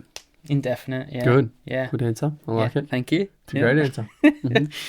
Yeah, that's a hard one though. All right. He had another one here. Let's have a look here. Johnny's full of them. Yep, he was. Okay, so like the follow-on was, if so, what would your life look like after that? Yeah, sorry. Do you have a plan that if it does come to the point where it's time to shut down the sticks, if for some reason you couldn't play, is that where the teaching will come in? Yeah. Cool. Yeah, for sure. And hopefully just casual. Yeah. Do you plan to be a support teacher or do you want to teach? I'm not sure. I think to do support, you have to do some extra training, like Birch has done. Mm-hmm. Brett Birch. Yeah. And if that means I have to do more time at uni, probably not. But yeah, that's the backup plan. Mm-hmm. Yeah. And I'll probably move into something else. I guess the ultimate backup plan would be to get in the studio to a place where I could do drum lessons and record remotely for people. Okay. Yeah. So I didn't know so much about this remote record. Yeah. That's crazy. Yeah, back in the day it used to be like you really had to be in the city or in the spot in that circle of people. But nowadays how technology is, I could go in tonight and record something and they'll have it in Nashville tomorrow morning. You can just call your friend ChatGPT and she'll just carry it across the border for you. Yeah, somehow, eh? But that's what I did with one of the Sirens records. I wrote everything here, all my drum parts, sent them across. They'd start working the next day through COVID. Wow. they'd send me back what they've done that day. I would work through it while they're sleeping, vice versa. And the quality of a file, is it hard to send? Nah, it just takes longer to upload depending on your internet. Do you compress it to an MP3 and then send it, or no? Usually waves. Wave files. Yeah. Because they're the most malleable on editing programs, right? Yeah. Because that's what I do here. I export as a wave. Yeah. And then you compress it to an MP3 once it's the finished product. Yeah, exactly. Yeah. Okay. Depending on its destination as well, people get really gnarly with all the, details and how they want it, sample rates and blah, blah, blah. So, but yeah, ultimately that'd be another backup. Okay. Plan as well. You always got to have a couple things going, I think. You do. Yeah. And then just polishing glasses for Leash at every wedding she has and back of house. Do you plan to, pull me up if I'm prying too much, but is your income that you make as a drummer enough to a point where you'd like to invest in like a home or something, or have you already? No, I haven't already. Sort of just... Do you plan to invest in something like that while you have this income of being a rock star? Yeah. I think, rock star. I don't know about that. That's why I did this, because I knew that would throw you off a bit. I mean, everyone's sort of always looking for an investment opportunity, right? But yeah, I mean, I'm trying to put away a little bit here and there, but compared to early days drumming to now, I'm making a living. There's more money in it now. Yeah, absolutely. Because the surf world and places like that, there's less money now. Yeah, I mean, I guess it depends what your role is within the group or the business. And with being in a band now, there's no money really to be made in CD sales and royalties and stuff anymore. So you really have to keep touring. So it's touring, so it's show guarantees, it's ticket sales, and it's merch. So that's where you're making your money. So you just have to keep working for it. But it's drastically less than what it has been in the past. Cause, it is. Well, I mean, the money that a musician can make from selling CDs is less now. Yeah, for sure. And depending on what you're doing. The social media side, is that an aspect of your job? Oh yeah, I don't really like social media, but it's kind of a necessity. Yeah, for sure. I tried to turn my Instagram just into like drumming sort of stuff. Straight drumming, yeah. Pretty much, yeah. Not like, it's kind of not a personal thing. Not at the moment, but probably something I should work towards. I mean, you've got yourself a pretty substantial following on socials, is that right? In this, compared to numbers, like we don't have to talk specific numbers, but you've got. It's decent. Yeah, it's decent. And sponsorship and endorsements, is that something that's? It can happen, yeah. Are you currently? I don't get any money, but like for instance, I've been with my drum companies for who are they? Tama drums. Right. They're made in Japan. Japanese. They're made in Japanese. Beautiful drums. I've been with them since 2010. Right. So it's like 15 years. Same with Sabian cymbals. Sabian cymbals. They're the most. Sabian cymbals. They're the biggest cymbal. Them and Zildjian. Yeah. Oh, Zildjian. Zildjian's up there too. That's right, there's two, yeah. There's a couple of cymbal companies. They're the two ones I know. Sabian and Tama have both been so good to me over the years. I'll stick with them. Vic Firth sticks, and skins. So they all help out in a way. You're endorsed by them, so you receive gear. So same with like gifting, branding, gifting, and product. Yeah, product for sure. And there's not. Is there payment in that? I just don't understand the for some drummers out there is, but you have to be like top 1%. Okay. Yeah. It's not really a thing. But I mean, I guess in a way, is that similar to the surfing culture? Yeah. Yeah. Yeah. It's like like clothing companies will reach out to the band or yourself individually and be like, hey, do you want a bunch of gear? Can you give us a pitch? Yeah, we'll send you some stuff if you just want to. Do you jump? Wear it in a. Not too often, but for Vans, I always have. Vans? Yeah. So are you in... Even though I'm wearing Adidas right Are you now. endorsed by Vans? They chuck us some free gear, yeah. But it's just gifting. It's just not gifting. It's so essentially it's not like when it becomes to, sticker on surfboard. yeah, it's not contracted No, work. no. And when it's not, you can, if it's gifting, it's just you do whatever you want. Yeah, exactly. Mm-hmm. Yeah. Mm-hmm. But yeah, my drum companies have been great over the years. Yeah. I saw a thing the other day. Was it you and the guy that drums for Jelly Roll? Oh, Cody. He is a friend of mine, but I don't know if it would have been us two. There might have been a brand. He's an animal. There might, yeah. Yeah, he's really good. He's good. He's a funny dude, man. He does look funny. He gets amongst it. He looks very funny. Yeah. I don't know if I just happened to fall on his page, but there was something the other day. It was you and another drummer, and it was saying like, oh, what it was Dan Kirby. He plays for Bliss and Esso. Bliss and Esso. That's what it was. Yeah. I love Bliss and Esso. It was just one of Vic Firth drumsticks. That's what it was. Social media assets. Little hammer. Yeah. So it was me next to him. Yeah, that's pretty much it. He's a really cool dude as well. Yeah. He's high up in Monster in Australia. Energy? Monster Energy. Yeah. Who would be some of like the coolest shows you've done or the coolest bands that you've toured with or like? Coolest. I mean, festivals are one of the things where it's like you're playing with Multiple. like the big dogs. Yeah. You know, like the headliners of the festivals that we're doing are like, I mean, next week is Tool and Weezer. Yeah. You know, and we've done the ones with, you know, like Iron Maiden, Foo Fighters, Yeah. Chili Peppers, Yeah.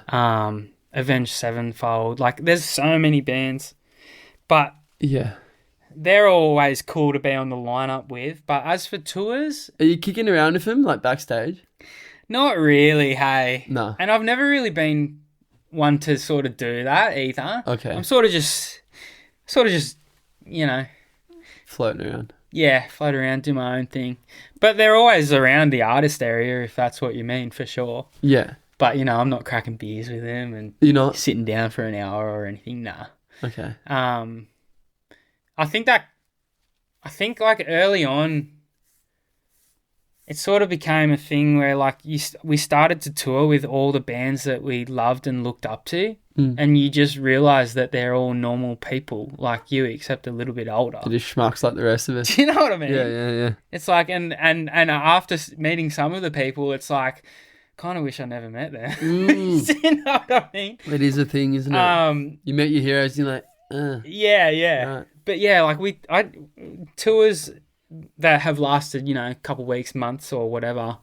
There's been bands that have been my favourite bands for a long time, like Yellow Card, Newfound Glory, Blink, you know, Green Day. There's so many. Who'd be remember? Who'd be like the coolest guys, like from a band where you've just been like, you are a mad dog. You guys are fucking cool. Have you done much time with the guys from NoFX? Nah, the Surely they'd be a hoot. They'd have to be. I've only come into contact with Fat Mike once, and that was we were playing this festival called When We Were Young in Vegas. Yep. I think Blink and Green Day were headlining that year. NoFX were on the lineup. They might not have even been on the lineup. Anyway, we played a warm-up show the night before. Yeah. So all the bands were at the venue, like hanging out. Yeah. You know, it was like a 3,000 cap venue or whatever. And there was a couple of support bands. It was Us Story of the Year. I can't remember who else. Goldfinger maybe. And we're in the dressing room after the show, like sweaty as, just like, you know, when you shower up, go to bed. And our guitarist, Nick, is in the shower, washing off, you know, right? Yeah. And we're all just like sitting on the couches, you know, just chilling, having a beer, whatever. And in comes Fat Mike, bursts in the door, and he's like, "Do you guys have a toilet?" And we're like, "Oh, yeah, but someone's in the shower." And he's going over to the door and he's banging on the door. He's going, come on, man, I need to piss. Come on, man. Who the fuck showers in a venue? And we're all like, what is happening here? And Nick's yelling back. He's like, I just played a show. Like, you know, I need to shower. And Fat Mike's gone. He's like turning around and looking around and he's like, shit. There's a bin in the corner, open bin. So he just goes over to it, pisses forever. Like so long. It just keeps going and we're just like looking at each other. I'm like, what is happening right now? That is finishes, sick. Zips up, like does his belt up and whatnot, looks down and there's like half a handle of Jack left in the bottle, picks it up, slams it, puts it back down and leaves. And that was it. That is Fat Mike. That was it. And we were just like, that was Fat Mike. Like, what is happening right now? Wow. What, was he wearing a kilt and had pink hair or something crazy? No, I think he was just dressed normal. I think he had his blue hair at that stage. Oh, man. But we were all just like so rattled and like... I would love to meet Fat Mike. Do you know what I mean? Yeah. NoFX is one of my all-time favourites. They're done. NoFX, they're done? Maybe they'll do some shows. I mean, did you see that live pay-as-you-go sort of thing they did on YouTube? No. It was their last ever show and they did it at Fat Mike's house, man. That's cool. Was it like a pay-as-you-go thing? They always come back, man. Look at Johnny Farnham. No, sorry, that's a lie. I went to their last... No, sorry. No, I'm getting confused. They did their last ever show or their last ever tour and they played at the Horden Pavilion. I went. Yeah, that's sick. You went with Chewy, didn't you? No, my dad was working. I went with Blake Haslow. Yeah. He would have been. Dad's seen him before, I'm pretty sure. Yeah, okay. Yeah, Dad loves him. Sick band, man. Oh, man, they're so good. I've heard some funny stories about Fat Mike, eh? Oh, man. I think everyone has. Have you read his book? No surprise. Have you read the book? I haven't, no. Man, there has to be so many.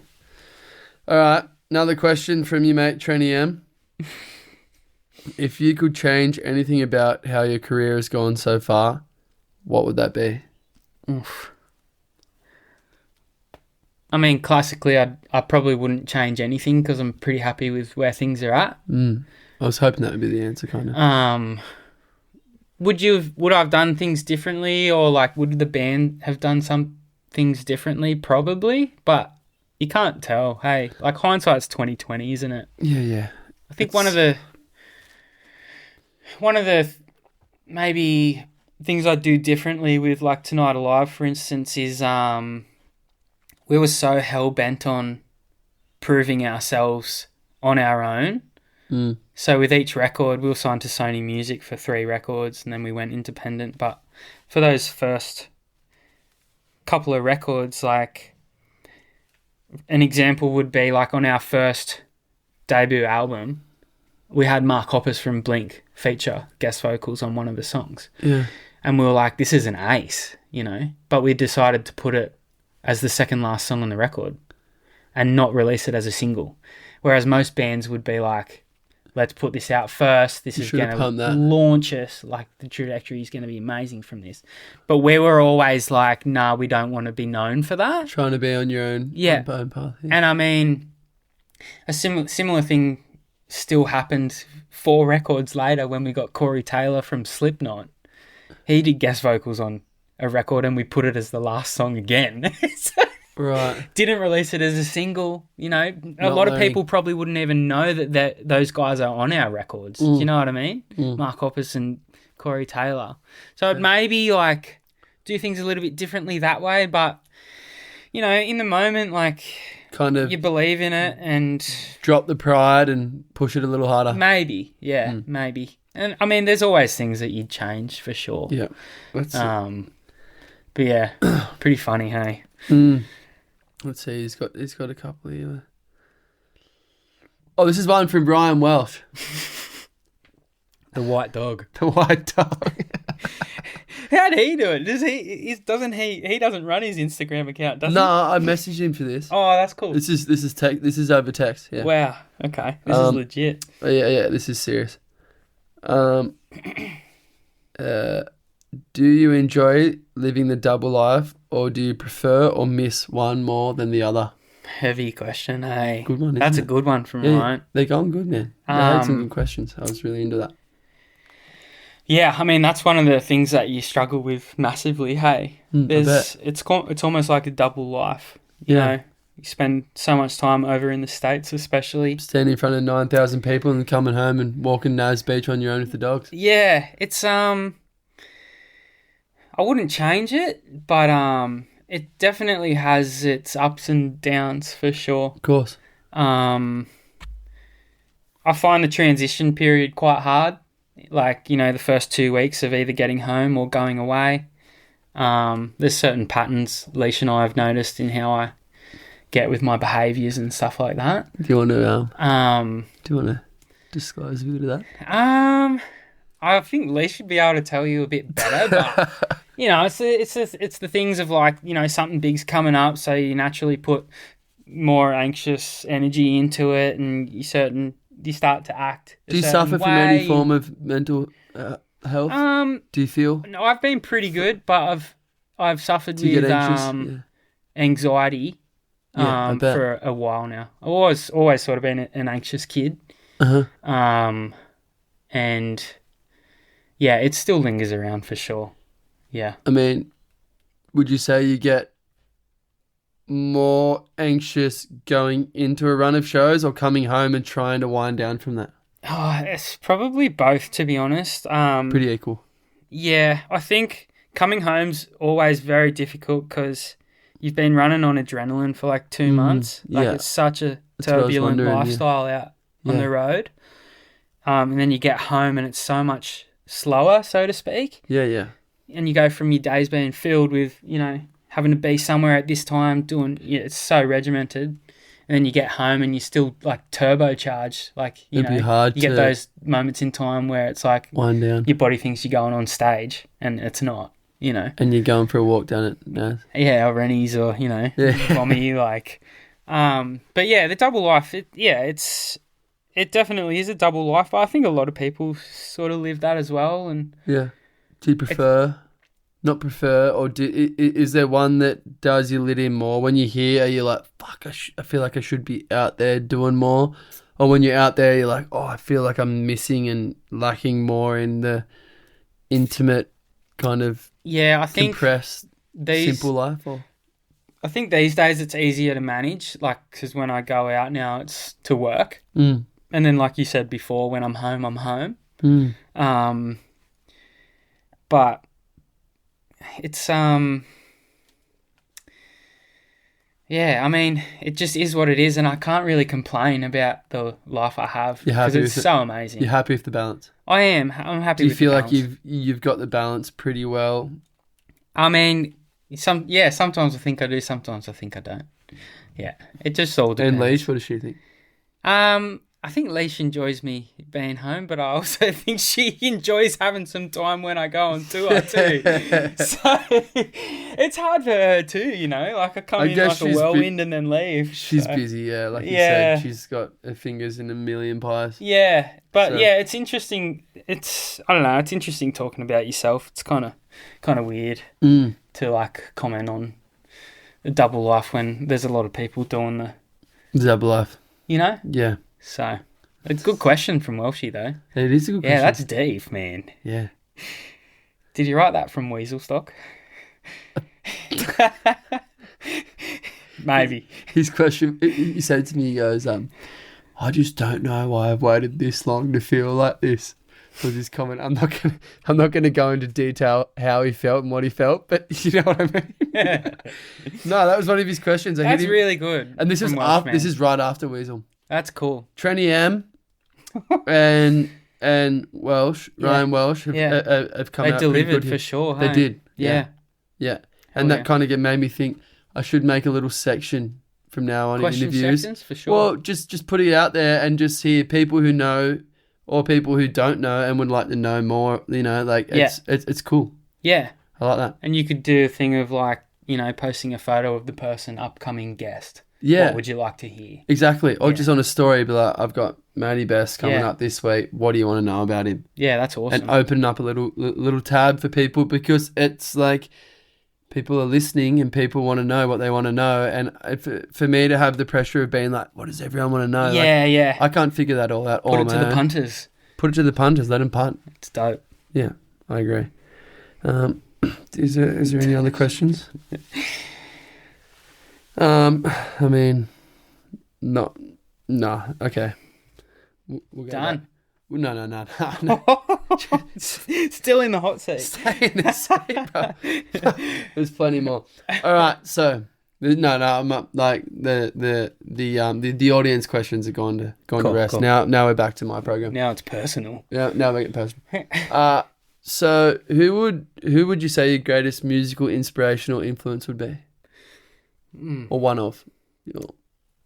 Obviously, the music I listened to growing up that, my brother handed down to me. So all the punk rock sort of stuff. Incubus, you said before. Yeah. But early days, like MXPX and Blink and Yellow Card and Rufio and Pennywise, all that sort of stuff. Yeah. I have certain drummers that are my favourites. Who? LP when he was drumming for Yellow Card. I'm not super familiar with the drummer. That's cool. Cyrus Baluki from Newfound. I love him. I'm on the spot here. Andy Carey from Tool. Is that his name? Danny Carey from Tool. He'd be up there. Have you seen that one of that song Numa? Not yet, no. And he does a playthrough. I'll take a video of it live and send it to you. Am I right in saying week. it's called a playthrough? Yeah, playthrough. Yep. Watch the one the song Numa Tool. Hell yeah. It's impressive. Ronnie Vannucci from The Killers. But yeah, I mean, inspiration, like early on, it's definitely probably my brother and my dad. Yeah, is where it probably sits. That's where it started. That's where it started, yeah. Sick. And a lot of people have, their favourite drummers and stuff like that. But I think from the early days, especially starting to tour, I would just love to take note of drummers I loved watching. So yeah, Dan from the U's, he's one of my favourite drummers as well. There's so many good drummers that I've toured with that you just you learn to take and adapt to your playing, what you like. Yeah, mimic the small parts that do you know resonate. what I mean? Yeah. But yeah, I mean, inspiration, it's like I find motivation from a lot of different things, hey? Yeah. And I know what activities I need to do to be able to get that motivation and inspiration. Yeah. Like surfing or spending time in nature or go out bush or, you know what I mean? Yeah. How many hours do you reckon you practice a week? A week?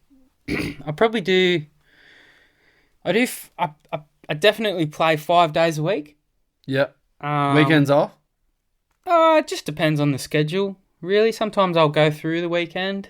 Yep. But yeah, I'll usually do maybe 4 hours on average a day. Okay. So what's that? 4 5s at 20. Maybe 20 hours a week. That's a lot. Just depending on what I've got coming up or what I feel like practicing. After a big tour, I'll usually have a week or two off. But the longer you have off, it's like it's so much harder to get back. Yeah. So it's kind of just... You got to just stay consistent so you don't have to do that readjustment. Yeah. Just makes sense. Stay on the bike and keep the calluses and all that sort of thing, hey? All right, rapid fire. What do you fear the most? What do I fear the most? Probably rejection. Ooh, same. Yeah. It's hectic, isn't it? Yeah. Quick response. Damn, Cooch. Damn. Yes. Quick response, Matty. I like that. And waves that are too big. No, let's go back to the first one. I like that better. That's scratching way more in. So fear of rejection of what? Like, I guess fear of rejection of getting dumped. Anything really. Just being accepted. Yeah. Have you had much rejection as a drummer? Have you applied or like tried to dive into something that you were really pumped for and just shut down? Not that so much to speak. No. Okay. I can't really think of a specific example, but I feel like everyone sort of fears rejection, right? It's like you want to be accepted, you want to be liked. That's my biggest fear. Yeah. Rejection. So, My biggest fear is to try and work my hardest and someone be like, nah, you're a pleb, fuck off. yeah. I don't like that. Yeah. Pretty gnarly. Hey? Rejection, the word reject, like the fear of rejection is like on the nose. I think school's a pretty gnarly place for that as well. Hey, it's like... I mean, I didn't have it at school. I haven't necessarily had a point where I've been necessarily rejected, but I'm scared that it will happen. Yeah, for sure. And it hasn't happened yet. I mean, I don't think so. But like, it's a fear. Yeah. For sure. Yeah. All right, let's fire again. What are you most fired up on at the moment? Or what are you excited for? I'm excited for these shows through December with Tonight Alive. I'm fired up for the next Sirens record to come out. We've been working on it for so long. That'll be early-ish next year. Okay. Easter-ish. Close. We're hoping. Yep. I'm fired up on that, man. Is it recorded? Yeah, Kellen's just finishing his vocals at the moment. And it's up to the mastering. It's going to go and get mixed. Mixed and mastered. Mixed and mastered. Mm-hmm. And we'll be shooting content for it early next year. Mm-hmm. I'm pumped for that, man. Sick. Yeah, that record. Film clips? Film clips, yep. New promos. And by film clips, like what are we talking, like live film clips, or is there a bit of acting in there? Not completely sure yet. No, shirt's on. We're sort of at the stage where I don't think you sort of have a feeling of some songs that will be singles, but kind of waiting for some mixes to come back to get a real vibe on it. Yeah. And sort of figure out the marketing plan from there. Mm-hmm. Yeah. But this record's it's sounds like Sirens never has before, which sounds pretty cliche, and every band says that. It's like, you never heard this before. Heavier, more melodic. What are we talking here? Still as heavy, but in a different way. Like there's a couple of fast songs in there. Just sort of some left of field sort of decisions we made on certain parts that Sirens would not normally do with other producers. And what would you say the changes are? What are these like kind of detours from the norm? A couple of different time signatures and explain time and bar measures. Time signature, most of the stuff everyone hears is like 4/4, 4 on, 4 on the floor, and then as soon as you start messing up with that, it goes into 5/4 or 7/8, or they just all have a different feeling. Okay. Sometimes it's jarring, sometimes it flows, sometimes it works, sometimes it doesn't. Mm-hmm. And then there's obviously the swung sort of triplety feeling sort of songs. You're getting technical here, bro. Yeah. Think like, 6/8 or, however you want to say, 6/4, whatever. That's like Goo Goo Dolls' Iris.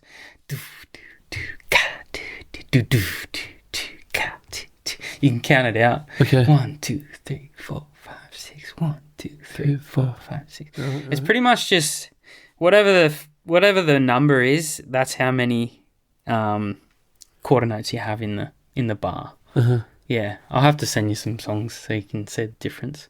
Yeah. But there's that sort of stuff on the record.